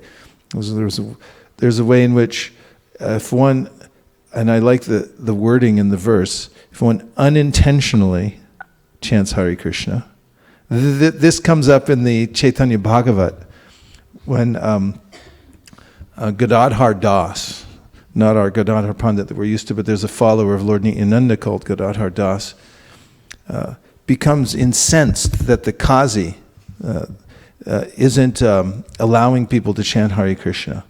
So he barges into his palace. He's kind of a little cowherd boy type person, and dressed like a very spontaneous Vaishnav. And he barges into the palace of this king, and he says, "Get down here right now! You're trying to stop the Sankirtan movement. I'll chop off your head." And he's so bold that everyone was taken aback, and they see this kind of cowherd boy, follower of Lord Nityananda, and then the Qazi comes out from his room and looks down into the entryway of his palace, and he sees this devotee, and he goes, "Listen, you go home, come back tomorrow, and I'll chant Hare Krishna tomorrow." And then Gadadhar Das starts dancing. He says, "Tomorrow? I don't have to come back tomorrow. You just chanted Hare Krishna right now." And he got in ecstasy, and he walked out because he understood the principle that you say Hare Krishna unintentionally, and the Lord is then inclined to destroy innumerable sinful activities within the heart. And then the verse uses not just unintentionally, but or unwillingly. That's a nice clause. You have a spiritual attorney here. You look and see, like, okay, what's the wording here? Unintentionally or unwillingly. It's like, I'm not into it. I hate Hare Krishna. It's like, too bad. It's too late now. I'm unwilling to chant Hare Krishna. It's like, all right, it's fine. Just keep doing that. And the Lord is inclined. This is his inclination to destroy unlimited sinful activities within the heart of somebody who says his names. And then it goes into this next phase. What to speak of those who, with love, chant the holy name. They've cultivated a clear understanding that the Lord and his name are non-different, that I'm his eternal servitor. They've come to peace with the fact that this material world is not my home. And by incremental endeavor, they've positioned themselves in such a way that they can concentrate every day on chanting the holy name of the Lord. And this is what they're dedicating themselves to. For such a person, is said here and in the commentary, the Lord becomes bound by their love. And really, this doesn't even mean full-blown prema. It just means that their lives are dedicated to this, even though they're doing it imperfectly. They've become so dedicated to the Lord. They're chanting his names every day. Anybody here chant the Lord's names every day? You do it on purpose, right? You've dedicated. You're binding the Lord with the ropes of love. This is called Pranaya Rashanaya. There's Pranaya Rashanaya. These are the ropes of love. And then the Lord won't leave the heart of the devotee. He stays there. Other reflections? Yes. Hare Krishna. Oh, yes. Go right ahead. We need a little more volume. You hear me? Just barely, but now we can hear you well. Please go ahead. Hare Krishna. Please accept my humble obeisance. Ours to you. This is Shruta. Oh, it is Shruta. Hare Krishna Shruta, Prabhu. Hi, Prabhu. Hi. Welcome back. Thank you. You made a point earlier that when you were walking under a desire tree, that we may officially say, I pray for pure devotional service. But, we may not really, in our heart of hearts. How can we come to that point of really being sincerely desiring pure devotional service? Well, just by asking that question is a good start. It's just a point that Prabhupada made in a letter. Sometime I was reading Prabhupada's letters, and actually Satyadev was reading Prabhupada's letters, and he was reading them to me sometimes very mercifully. And one of them that he brought over to my house, he said, you got to see this. He said, the desire for pure devotional service is the same as pure devotional service. Prabhupada wrote that to somebody. Wow. Okay, we'll take it. The very fact that we're endeavoring for it, it's like the acharyas say there's a green mango and a ripe mango. And they're both mangoes, but one of them's just starting. So once you start the process of devotional service, it has its own force, and it will come to fruition. And if you have the association of pure devotees and you understand what the ideal of life is and how to attain it, even though there's still causeless unwillingness there, if you simply go on with the process, Prabhupada talks about this in the light of the Bhagavat, then by its own force, devotional service will appear within our hearts. Actually, we can look at it, I think, light of the Bhagavat. And if I knew the exact plate, I would tell you, but I think it's around number 40. Is that a doable thing? Mukaraven, you know the one I'm talking about. Autumn? In the autumn season? Keywords would be failure, pillar to success. Huh? 43, okay. There it is, 43. Lucky we have Mukaravinda in the front row. So here, in the autumn season, all the birds, beasts, and men become sexually disposed, and the bull, the stag, the male bird, the man, and other male creatures forcibly impregnate the fair sex. A similar impregnation takes place as a result of devotional service to the Lord. Devotional service to the Lord never goes in vain. Just at the right moment, the result of one's particular devotional service will come, even if one has no desire for it. Still there, Shruti Dave? Yes, this is even wonderful. if one Thank has you. no desire for it. The pure devotees do not wish any return from the Lord in exchange for their service. They do not make business exchanges with the Lord, but the Lord out of his own accord fulfills all the desires of the devotees. It may appear the devotee of the Lord is becoming poorer and poorer in terms of material prosperity, but factually he is not. The typical example is the Pandavas, the 5 brothers headed by King Yudhishthira, underwent all sorts of difficulties because of the conspiracy of their cousins headed by Duryodhana. But in the long run, King Yudhishthira was enthroned by Lord Krishna and his enemies were vanquished. I just want to stop and make a comment here. I love this point about the long run. It's important to keep in touch with the long run. The realization that I wanted to insert there was just about the time factor. Victor Hugo once said, "Nothing is so powerful as an idea whose time has come." And the time factor is Krishna. And that's what rules the material world, is the time factor. And if I apply myself properly right now, no matter what kind of adversity I have to face, when the time is right, everything will come about. And if I maintain whatever sincerity I can muster in my practice of devotional service and go on with it, despite the fact that I'm oppressed by my senses and mind and I don't seem to be getting any traction, I go on trying. What happened? That wasn't as dire as it sounded. It sounded like someone just got swallowed up when they walked through there.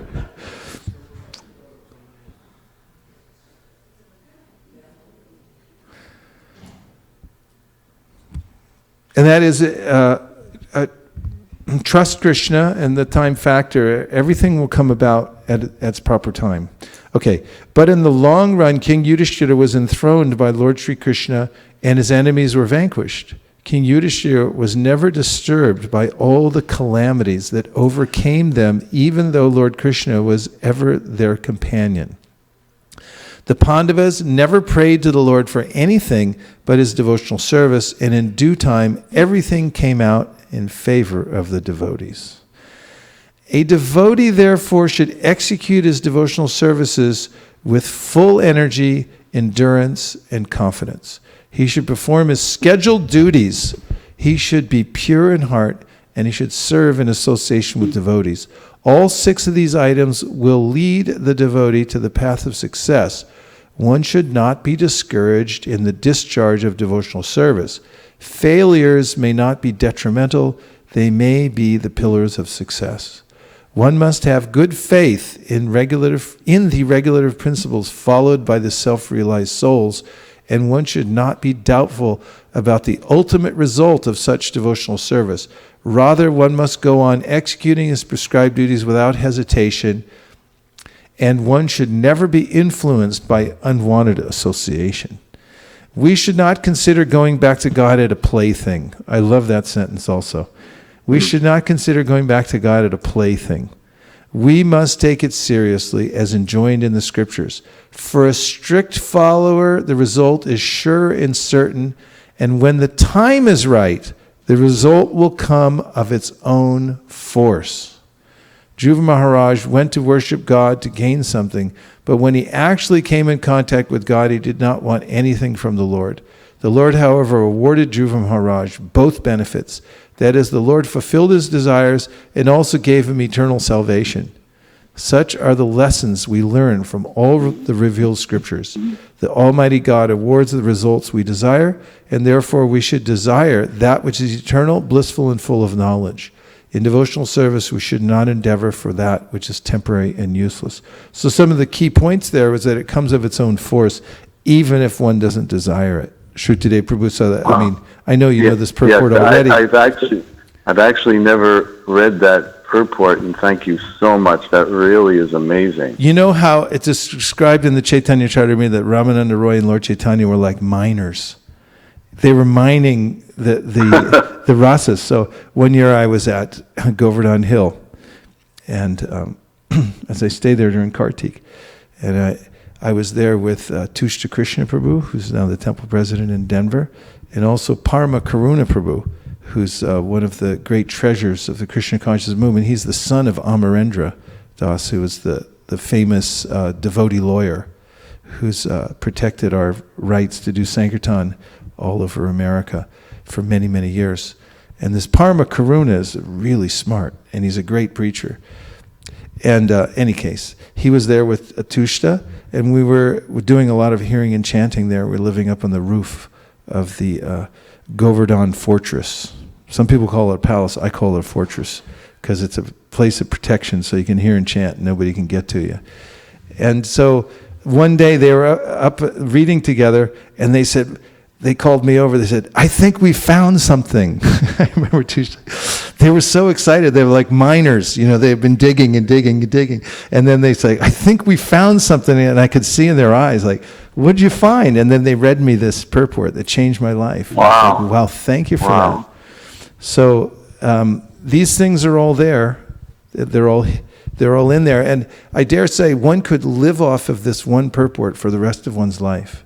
You could take this and put it into points and execute each point, remember each point, and everything that's necessary is there to stay buoyed in one's process of practicing Krishna consciousness. I'm going to send this to all the prisoners that I'm writing for the prison ministry. Yes, very good. Thank you, Shruto. All right, thank you so much. Thank you so much. Good to hear your voice. Hare Krishna. All glories to Prabhupada. Glories to Prabhupada. Yes, who's next? 1, 2. Online. Question online? Okay, online, 1, 2. Go right ahead. So this is from a devotee with a pseudonym 007. 007. That's James Bond. Yeah. Holy Grace, and he's referring to chanting the holy name with genuine love. So we in Kali Yuga have never faced genuine love. How do we know if we are chanting with genuine love? Please advise. Well, it's not an intellectual exercise. Feeling compassion and love is an overwhelming experience, and it comes by the grace of the Lord. Our process is from grace. Our process is from grace. It's not an intellectualized process. We're not gyanis. And when one has some experience in devotional service, it's self-illuminating, and it's something that one sees for oneself. This is described in the Bhagavatam also. Bhakti parishanu bhavu viraktir anyatra traisha trika eka kala. Prapadya manasya tasnata tushti pushti shud apayonugasam. This is a description of how when one eats food, when one's hungry, one feels nourishment, satisfaction, and with every bite, one feels one's hunger is going away. This is a visceral experience that doesn't require a certification process. You don't have to have an external judge to come to you and say, okay, now you're feeling satisfied. You know. In fact, I think about this often. Once I was hungry. Well, I'm hungry all the time, but I was recently, when I was hungry, I was thinking, how do I know I'm hungry? How do I know that? I want to eat right now. It's like, how do you know that? It's like you don't look it up in a book somewhere. You just go like, I'm hungry and I'm going to eat. And when I do eat, then I feel happy. And I was like just naturally happy. And I feel like, this is good. I like this. My favorite song, Sharir Avijajal. I mean, it just, every cell in my body goes like, oh, I'm happy now. And you get prasadam. You know when you're starving and you get somebody puts some nice prasadam before you, just like, this is good. And so similarly, it's natural. We are spiritual souls. And we are eternally related with Krishna, who's in his name. And so when we chant Hare Krishna, and when you hear the name Krishna, we see people, even they don't know what it is. They don't know Hare Krishna, but they're walking down the street last night when we're chanting, and they look over and they go, this is cool. And this Krishna thing's cool. I don't know what it is. In fact, Bhakti George interviewed some lady about 10 years ago when we made that video more like 15, about the ISKCON Silicon Valley. She was one of the workers on the street, one of the shops. And so, what do you think of this chant? He goes, I really love it. I have no idea what it is, but it's fantastic. So it's a direct experience. Bhakti parishanubhava viraktir. So the verse says, just in the same way that you feel naturally fulfilled when you eat, so in a similar way, you'll feel naturally fulfilled when you practice bhakti. You'll see it for yourself, is what the verse says. You'll see it for yourself. You don't need anything external to describe it to you, because it's part of you. And who is next? Yes. Hare Krishna Maharaj, first of all, welcome back. Thank you.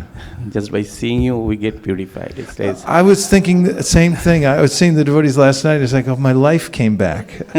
It's a great suffering for me to be separated it from says, you. Darshane pavitra karo hi tomar guna. Hare So Krishna. just Thank you. for that. So I was just thinking that you said that Mahaprabhu, Krishna is not partial. Okay, he's kind to everybody. In that context, Chaitanya Chaitamrita, when Mahaprabhu talking with Haridas Thakur, and Haridas Thakur is, and Mahaprabhu is lamenting that how is that Muslim will get the benefit. Okay, so he said that Haridas Thakur replied that the haram. So even by the word Ram, they will be liberated. And then Mahaprabhu further asked, what about then the animals and the trees? Then he said by the Nam Sankirtan. So and Mahaprabhu asked Nityananda Prabhu to distribute the holy name, and he empowered Srila Prabhupada. We can see that how he came and he distributing, and you also empowering us to go to book distribution. You're Bengali, huh? Yes, Maharaj. I could tell because you said Nam Sankirtan. Yeah, So it is very this nice. is our cherished philosophy. It's very practical. It's something. We also have to have a sense of mission, that we're doing something for the world, and we have to be able to engage all our senses. As Prabhupada points this out, there's a way in which Chaitanya Mahaprabhu wouldn't enter the house of anyone who wasn't chanting 64 rounds. He wouldn't eat there. So unless you're completing 64 rounds a day, I can't eat in your house. Same thing we do. It's like, unless you have a full set of Bhagavatams, I'm not coming in. But Prabhupada points out that especially in the West and now even in the East, not that many people can chant 64 rounds in a day. You can do it sometimes, and some people can do it all the time. But in fact, Prabhupada writes in the Nectar of Instruction that he's prescribed 16 rounds, at least 16 rounds every day. And it's not to just 16 rounds and then watch TV the rest of your life. But it's 16 rounds and spread the Krishna consciousness movement the rest of the time. And he said this, well, please, Lord Chaitanya Mahaprabhu. And so it's very practical because we have to be able to engage all our senses. And what you brought up about this Chaitanya Mahaprabhu asking his followers to go out and spread the Krishna consciousness movement, and Prabhupada asking us to do it, this is the disciplic succession. And if one takes this up as one's life and soul, then one will have this practical realization. I was just talking to a group of devotees who are traveling a van, and I was saying I was remembering actually as I was talking to them the many instances on Sankirtan in which there were different kinds of trouble. One of them had been given a citation somewhere, just partly because they were in Texas. Don't get me started. And they didn't have a permit for a certain place. They got a permit now, so it's okay. But the fact is, it's disturbing to have someone come up and say, listen, here's a ticket, you can't do that, we don't like you here, whatever it is.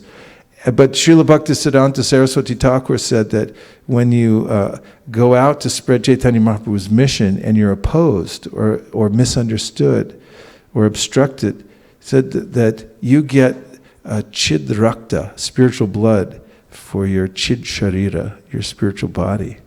So there's a practical way in which by chanting Hare Krishna, hearing from the Bhagavatam, and utilizing all one's senses to go out and spread the Krishna consciousness movement, one actually develops the necessary qualifications to come into the realm of pure devotional service.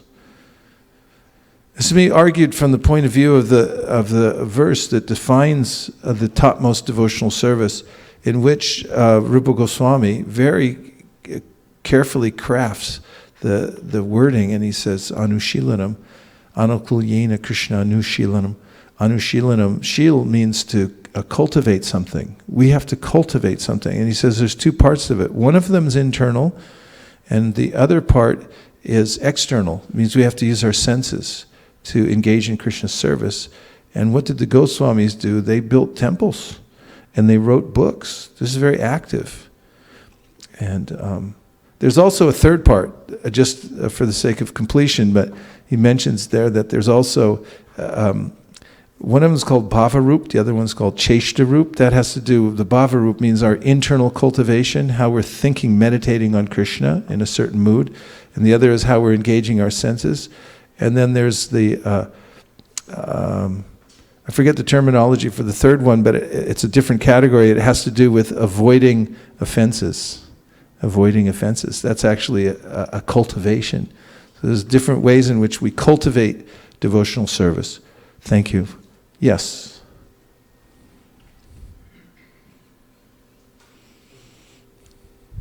Thank you, Prabhu, for the nice class, and it's good to see you back. Thank you very much. Yeah. So in the class, I think in the beginning you mentioned that devotional service actually removes the seed of committing sinful activities from the heart. So we see there are so many programs all over just to improve oneself, but most of them fails because they don't focus on the prime aspect, which is devotional service. So thank you for that wonderful commentary. And also I had a question, actually, while speaking with devotees, I have seen like going back to Godhead in one lifetime. Many devotees tell many stuff. Some say it's possible to go in one lifetime, and some say it's not possible. You have to take like few more births or before you get eligible. So what's your point on that? It depends how you emphasize the words. Because you say, one lifetime takes one lifetime. You're saying, one lifetime, you'll go back to Godhead.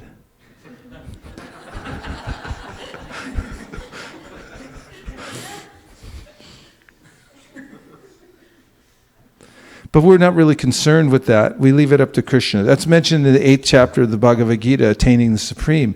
The whole point of that chapter is that the devotees leave it up to Krishna. Naite Sriti Partajana. The devotees, they know there's different ways to leave the world at a certain time, certain way, and so forth. But they're not so intent on, aiming in a certain direction. Their aim is to serve Krishna. Narayana Paraksarva Sarvena Kutashana Bhipiti Swarga Pavarga Narakeshu Apituliarta Darshina. They're concerned with service. This is the main point. To stay and serve Krishna. Whether Krishna decides that I'd like you to stay back and serve here in the material world is like, fine. I mean, who wants to leave the Sankirtan movement? This is too much fun to stay here, and it's like, wow. I mean, this is really ecstatic, and it's really special service too, because you're in the material atmosphere. So there's really a lot to do here. I mean, there's unlimited seva to do here. Who'd want to leave? And Prabhupada appreciated when Rohini Sutta and Madhidar Prabhu, they didn't come. It was a big thing. Everyone, all the Prabhupada's disciples used to come to Mayapur practically, especially the Sankirtan devotees. But they were so absorbed in Sankirtan the one year, and they were excelling in book distribution. They didn't come. And Prabhupada said, where are they? And they said, they didn't want to leave the battlefield. And Prabhupada said, yes, this is pure devotion. And he really appreciated it. And so it's mentioned that Bharat Maharaj took a few lifetimes to go back to Godhead. Vishwanath Chakravarti Thakur mentions this in his commentary in the 6th canto. He said sometimes devotees take a few lifetimes to go back because they have a very high aim and they need special purification. So they go through a process. It takes what it takes. And then there are devotees, I mean, we're all individuals. It's not a stereotype process. It's like one lifetime, you promise, that's it. But some devotees, as mentioned by Shukadev Goswami in the 2nd canto of the Bhagavatam, they like to take the scenic route out of the material world. When they're leaving and they're like, yeah, I want to see the whole thing. Can I check it out as I go up? It's like, okay, there's this, that, like, thanks, and others like, just take me straight back, So it's not a stereotype process. There's various ways. In fact, Prabhupada mentions, and this is well known in Gaudiya Vaishnavism, that even after one takes to devotional service and perfects oneself in this lifetime, in the next lifetime one doesn't go back directly to Krishna's planet, but one goes to a planet in the material world where Krishna is performing his pastimes. And there you're born into a family that is engaged in a direct service in Krishna's Leela. And there you get trained up so you can go back. And of course you could also take it that that's already happening because you're born into Chaitanya Mahaprabhu's movement here. You're getting trained up right now. I mean, you could see it like that, right? So Prabhupada said, don't think it's a plaything. This is real. I mean, we're actually in Chaitanya Mahaprabhu's movement. He was here 5 minutes ago. And he's still here. The vibration's still in the air, and they're his representatives walking around because, there are people that are authorized, fully dedicated to spreading the Krishna consciousness movement. Prabhupada writes in the commentary in the Chaitanya Charitamrita, he said, don't just think that Chaitanya Mahaprabhu's followers who were with him at that time were Nitya Siddha devotees. He said, anyone to whatever capacity, in whatever capacity they can spread the Krishna consciousness movement and they're fully dedicated to Chaitanya Mahaprabhu's movement, they're also Nitya Siddhas. And Narottam Das Thakur writes in his song and said, if you understand that, then you also become liberated. So you could see that, you're already in it. You're fully in it right now in Chaitanya Mahaprabhu's movement. You're getting trained up. This could be your last stop. Anything else? Yes. Hare Krishna, welcome. Pass her a microphone, please.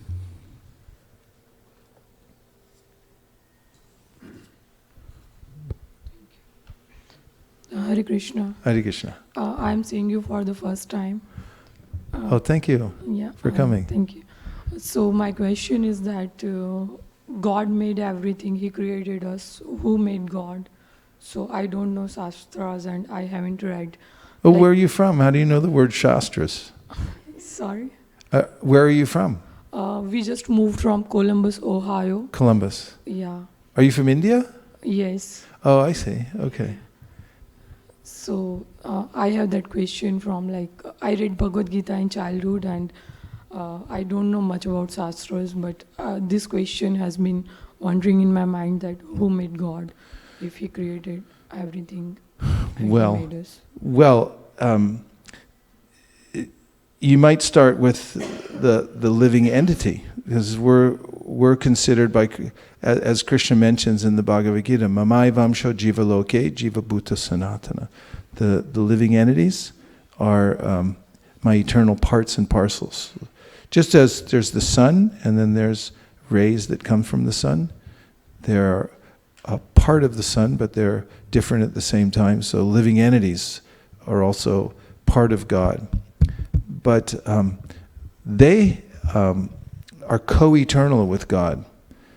And it's not that they're born at a certain time. They always exist. It's very difficult from the materialistic perspective to understand that there's something that's not created. And so Krishna is defined as the very source of everything else. This is given in the Sri Brahma Samhita, in which he said, Sarva Karana Karanam. He's the cause of all other causes. Someone might say then, well, then I could just pick anything to be the cause. And then, like sometimes Carl Sagan once said, then, just say material nature is the cause of everything. Of course, it's also considered to be eternal. It exists, but sometimes it's manifest, sometimes it's not manifest. But that's also not as logical because material nature is inert. And for it to create consciousness is then unreasonable. Whereas it's reasonable that there's an original cause who's not caused by anybody else, who causes everything else, and who's a conscious living entity. And that's the definition of Krishna. And that's what we call an axiomatic truth. It means it's a truth that we accept without question, first of all, because it's logical, and also, well, not because it's logical, but it is logical once we consider it, and also because it's there in the Shastra, which we also accept as axiomatic truth. So at some point in understanding any philosophy, science, one has to accept an authority, an authorized source of knowledge. And one has to also accept axiomatic truth. That means an unquestionable truth. Otherwise one can't move forward.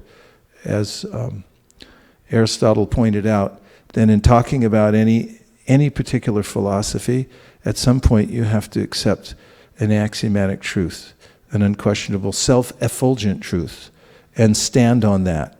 And from there, then one can explore deeper. Otherwise, one will get into what's called infinite regress, which means, okay, who created God? Who created the creator of God? Who created the creator or creator of God?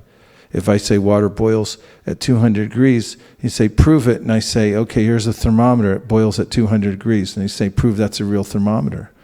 And I bring in a thermometer testing kit, and I prove that it's a real thermometer, and you say, prove that's a real thermometer testing kit. And this is called infinite regress. You never end. So you have to stop somewhere and say, okay, this is the source of knowledge, this is where it comes from, and this is the original source. So we say that's Krishna, the original source of everything. Now, if you accept that, and then you go into the science based on that premise, then you'll find that there's unlimited explanations of how that's true. And one can also, as I explained earlier, experience it for oneself.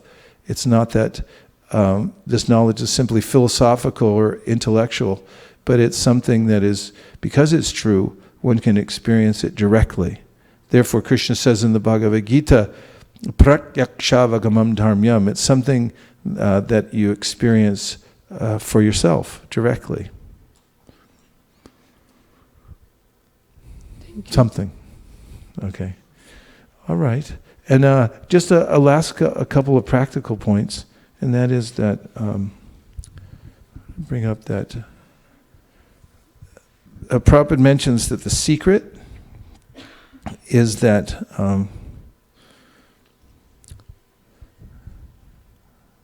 that Krishna is ready to give bhakti to everybody, but it's a matter of our capability to receive it. So this is something that one can consider very carefully. What's my capacity to take it? And then he also points out that our misfortune and our incapability to receive bhakti are caused by rajas and tamas. So this is mentioned in the Bhagavatam. What is the verse? First canto, second chapter, about wood and fire. Partiva dharano dumas tasmadagnis trimayaha tamasastu rajas tasmat sattvam yad pramadarshanam. So there's tamas, which is ignorance, and that's like raw wood. And above that, there's above the raw wood is the smoke. And when you're about to start a fire, but there's no fire yet, but it's just smoke. Prabhupada says, smoke disturbs, but it never serves. And then, once the fire breaks out, then you've got something. There's so many things you can do with fire, not the least of which is perform Vedic sacrifice. So, therefore it says, Sattvam yad brahmadarshanam. From sattva, then you can start to understand the truth. So this is practical because you can organize your life in such a way that you can cultivate sattva gun, and then shuddha sattva. Sattvam vishuddham vasudeva shabditam yadiyate tatra puman upavrita. From the platform of shuddha sattva, then one can see Krishna naturally. This is Vasudeva consciousness. And there is a method to do that. through body, mind, and speech, one can cultivate sattva gun. And through hearing of Bhagavatam, there's a natural progression. Through chanting Hare Krishna, hearing Srimad Bhagavatam, which is a highly recommended activity every day to expose oneself to the transcendental sound vibration of the Hare Krishna mantra and also the Srimad Bhagavatam. Then from there, tada rajas tamo bhava.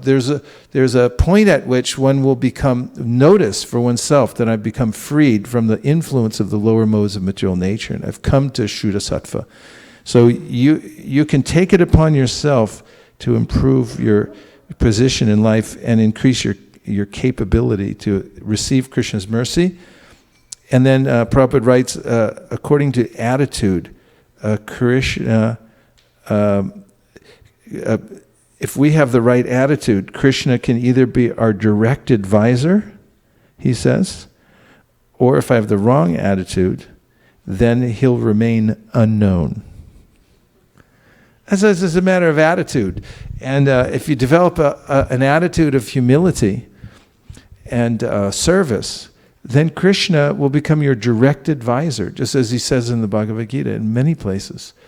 And if you become a rascal, then Krishna will give you so many excuses to waste your valuable human life by diverting your attention in ways that are not just wasteful, but also disgraceful. And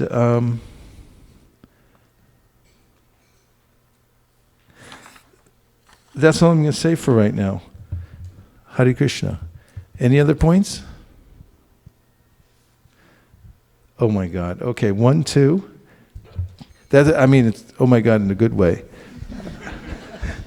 So I was thinking too much philosophy. Okay, go ahead. No more philosophy, Maharaj. It's a simple. No, not you. I was saying maybe I'm giving too much philosophy. Yes. You were mentioning that how the duality in this word, how the duality is hatred, love, and everything, but or envy, other things. So I was just when I'm reading Sri Chaitanya Charitamrita, I was reading recently and seeing that nowhere like there's so much interaction happening between devotees and Lord Chaitanya Mahaprabhu. Everyone is serving in a very special way. I never found any envy or anything that is. Everyone is so lovingly serving, whether it's any associate. So that's not true. Srivas Pandit turned around and slapped Hari Chandana in the Rath Yatra, and I could really relate to it because I just came from Mayapur. People were bumping into me every which way. I already didn't feel well, and I was in the temple room and I was thinking, is this rugby or is it Mangalarti? And I mean, slamming from every direction. And my mind went to that pastime at Rath Yatra, where everyone's crowded in. I've been to the Rath Yatra there at Puri. It's intense.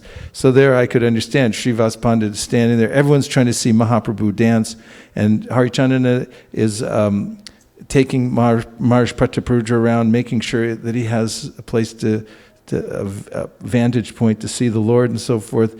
And Srivas Pandit's blocking the view. So they're trying to, and Harichandana is kind of like pushing on Srivas Pandit. And Srivas Pandit is not sure who's pushing him, but he doesn't want to be disturbed. And it's, I don't know, it's one of those things. And he turns around, smack! He smacked him. And Harichandana is just about to reply and say something in return. And Maharaj Pratapuruja says, I'm not so fortunate. I have not been slapped by a pure devotee. And he diffused the whole situation. But, that it's all lovey-dovey and everything like that. There's a lot of interaction in the spiritual world that's tasty. I mean, it's not all just like, Om Shanti, Shanti, Shanti. In fact, in the Brihad Bhagavatamrita, Sanatana Goswami points out and say, Vaishnavas don't like the Om Shanti, Shanti, Shanti. We don't want that. We want the nectar, the rasa, with the devotees are interacting on all kinds of different levels. And that's what makes it interesting. You're not going to read a novel where every page you turn to it is a sunny, beautiful day and nothing else happened that was bad. And you turn to the next day. You want to hear like, who said what? There's all kinds of things in the Bhagavatam. Ramachandra Puri shows up and goes, this guy eats too much, It's like, You're talking about Chaitanya Mahaprabhu. And so did the son-in-law of Sarvabhauma Bhattacharya. He chased him away with a stick, saying, I'll kill you. And Mahaprabhu was, ha, ha, ha. He thought it was funny. There's all kinds of intrigue and things going sideways in every which way. But it's Chaitanya Charitamrita. It's the nature of life and relationships in eternity. So it shows how that all works, but with no inebriety. Your point's well taken, but I just wanted to add that extra point. I think that means I have to read more. Thank you. I think. No, it's not a matter. Your point was well taken, but it just, anyway, it's a different aspect of it. Okay, go ahead. It's very nice that the more devotees ask question and the better answer you give. It's like getting more and more nectar, like a squeezing a fruit. Well, that's where Ananda comes from. And Prabhupada on a morning walk, more and more devotees were coming, and by the end there was a lot of devotees, and Prabhupada stopped and he said, you see, this is Ananda. It's relationship with lots of devotees. That's why Krishna expands himself. Eko Bahushyam. So for his own enjoyment, he has unlimited. You can't enjoy unlimitedly unless you have unlimited others to enjoy it with. And that's what he does. And like in the beginning, there were 4 or 5 of us here.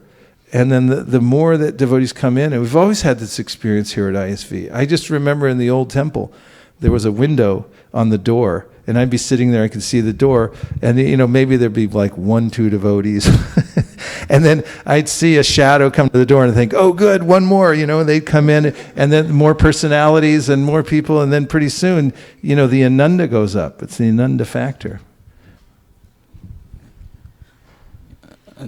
That was your point. Yeah, one more I had okay, Hare Krishna. One point I had you mentioned that in material world we are envious of others, but Krishna have created us equally. But as soon as we come to that platform, there no need to be envious of others, because everyone have his own path, and whatever others have achieved by doing the karma or sadhana, you can achieve to that path. Yes. Chaitanya Charan Prabhu has a really excellent presentation on karma. Have you seen that?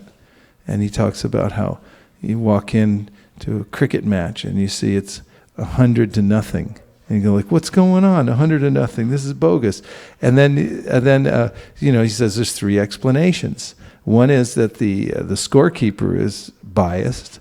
And then he said another one is that it happened by chance. And then there's another explanation that he goes into later about how there's a continuum. They played a bunch of games before that, and it's a cumulative score. Does that happen in cricket? It does? I don't know anything about it. So seeing the entire universe as working in a uniform way and understanding how everyone's getting exactly what they deserve, but more importantly, the attitude that I'm getting exactly what I deserve, because I've created it, because of my particular attitude, that I'm getting exactly what I deserve. This is tate anukampam susumikshamanu bunjane evatma kritam vipakam. This is taking responsibility for one's life, that whatever I have, whatever reactions I'm getting or not getting, is because of me, of my previous. And I'm not a victim. I'm a living entity. I'm just like Krishna. I'm just a little smaller, that's all. And so I have to take full responsibility if I want to enter into the reality. Non-reality means I give up my responsibility and I hand it over to the material nature and blame it on everybody else. That's material life. So this is such a mature understanding that the material world, everything's working in a uniform way, and then there's a supreme controller behind the whole thing, and everyone's getting exactly what they deserve. Then one can actually attain peace through seeing reality. Yes? Can you tell about your trip to the Dham a little bit? Tell about my trip to the Dham? Yeah, Well, we went to the Dham. I know that for sure, because I was there, I think. We went to Jagannath Puri, and every time that we go to Jagannath Puri, we find more and more treasures there, because we discuss deeply about Chaitanya Mahaprabhu's pastimes in Puri, and the stark realization that Mahaprabhu liked Puri. He went there for many, many years, and he stayed there. And just the very fact that he lived there, and that we're there looking for the reasons that he was there, is very compelling. And there's a lot of satisfaction in that. And there are many pastimes that take place in Puri that are extremely valuable for our nourishment in our particular practice of Gaudiya Vaishnavism. And after that, we all went to Mayapur. And in Mayapur, there's, although it's the Dham, in one sense, is one, every Dham has its own flavor. In fact, it says in the Chaitanya Charitamrita that Puri and Mayapur are two rooms in the same house. But each room has a different purpose. And Mahaprabhu goes to Jagannath Puri because it's the Vipralamba Kshetra. It's the place where he goes to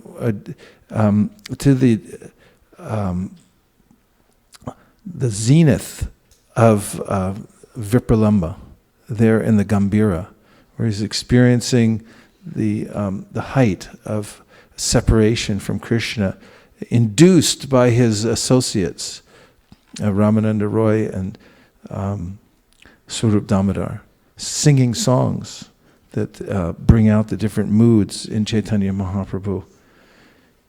And then, of course, in Mayapur, this Audarya Dham, this sense is there of unlimited magnanimity that the Lord is distributing to the rest of the world. So whenever we go there and we visit these various places, especially for me, Srivasangam is very powerful because it's seemingly such a simple place. But from that one place, that mood of Chaitanya Mahaprabhu when he inaugurated the Sankirtan movement, and always that revelation, so many times, the Sankirtan movement starts in such a simple way. Someone just says, okay, let's go out. That's all Chaitanya Mahaprabhu says, like, all right, let's go out now. And the devotees did, and then they got hassled by the police as soon as they went out. I mean, they got all discouraged. And that's nice to know also. These are eternal associates of the Lord, and they went out, and then as soon as they went out the door, some cops came and said, you can't do that here. I mean, how many times has that happened to you? I know how many times it's happened to me. My friend Divyanga, when he went for a permit somewhere, a federal permit, and they finally gave it to him, but one of the permit guys said, oh, Mr. McCready, I just have one question. How do you get 58 misdemeanors on your record? It's because he got arrested 58 times in the airport in Cleveland when we were trying to actually open the place up. We had a test case, and he was the guinea pig, so they kept sending him out to get arrested. In fact, somebody came out to kill him one day, and another devotee was in his place who almost got killed. Was in the hospital for many, many weeks. A person came out, but Divyanga just happened to have the day off, and someone who looked like him from the temple was out there. And I just saying, we can relate to Mayapur. You know, it's part of our, this is what we do. And the fact that Mahaprabhu's followers went out and the cops came and broke their drums and said, you know, get out of here.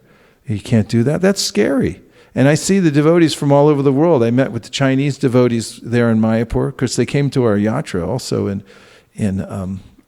Jagannath Puri and Mayapur, but I met the whole group of devotees from. So one of them, they were asking me questions about book distribution, and Sankirtan. So one of them raised their hand and says, so we can't do Harinam. We can't legally go out and do book distribution. We can't really display, you know, our devotional, you know, features in public or anything. What should we do? It's like, what are you going to tell them? Well, you got to figure out something. I mean, that's difficult. So knowing that Chaitanya Mahaprabhu's associates had a similar problem, you know, they were in a Muslim country, and the king said, you know, you can't do this here. It's illegal. And what did they do about it?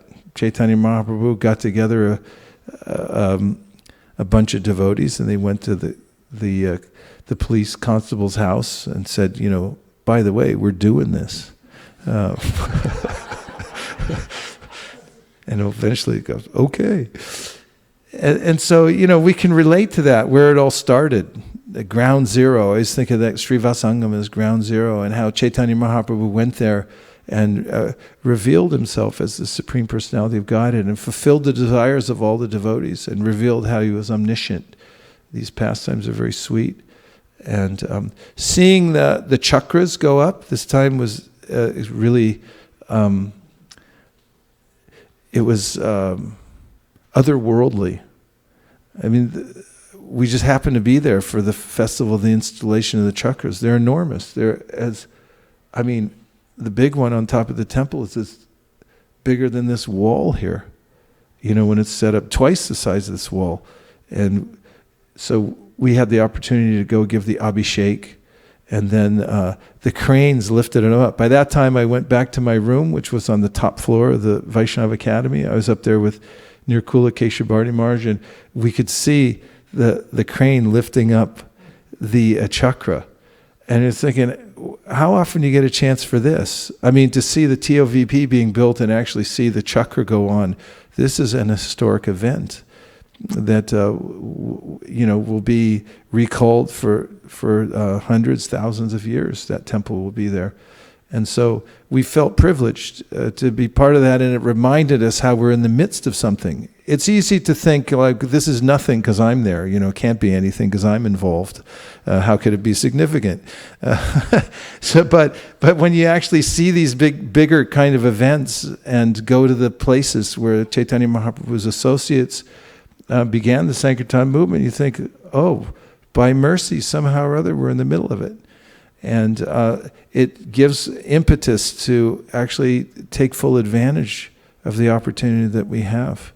Juxtaposed with the craziness of the world nowadays, people really don't have any solutions to speak of to solve problems. Whatever they're doing, they're making it worse. And although we look like a little ragtag organization compared to, Oracle, for example, with all respect, Larry, I know you're listening, but what is it ultimately? It's a big fancy organization. They have a lot more money than we do, but they don't have the core power of spiritual vibration that we've inherited. This is our gift to the world. This is our great treasure that we have. And going to these holy places, we're reminded of that. And that we have something nobody else has. And we have not only for our own selves, but a contribution to make to the world. So, Srivasangam, tiny little place. Prabhupada's room in Vrindavan, tiny little place. But because the proper vibration was there, received through disciplic succession, it came out like fire. It continues to burn. So same thing in our lives. If we simply take the principle in a sincere and very straightforward way, don't try to change anything, just take it the way it's been given to us. Don't try to be fancier. Don't try to be more Catholic than the Pope. Just do it as it's been passed down. You don't have to bring in, Prabhupada said, so many austere books. Just stick with what you got. And go deeply within the process that you've been given, and everything's possible. And one can realize the spiritual world, one can defeat death. That's the ultimate purpose of life, according to the Srimad Bhagavatam. Attain Narayana Smriti. That's not ordinary, and that's something that we can do. And just as Jagannath Puri is another room in the house of Mayapur, there are two rooms in the same house. So similarly, this temple and all of you here, this is my realization coming back here. This is also the same room, is a room in the same house. There's no difference between this and Mayapur and Puri because of what you're doing. Because the deity worshipers, we're worshiping Shri Shri Radha Madan Mohan and Mahaprabhu and Lakshmi Nrsingadev, and we're doing Sankirtan and hearing Bhagavatam. This is the Dham. There's no difference. And Prabhupada established that all over the world. So we're really lucky. We never have to leave the Dham. We can always be in contact. You're in your car, you can be in the Dham. It's all a matter of where we direct our consciousness. Go Premanande Haribo. Nitai Gaura Haribo. Haribo. Haribo. Nitai Gaura Haribo. Nitai Gaura Haribo. Bo. Haribo. Nitai Gaura Haribo.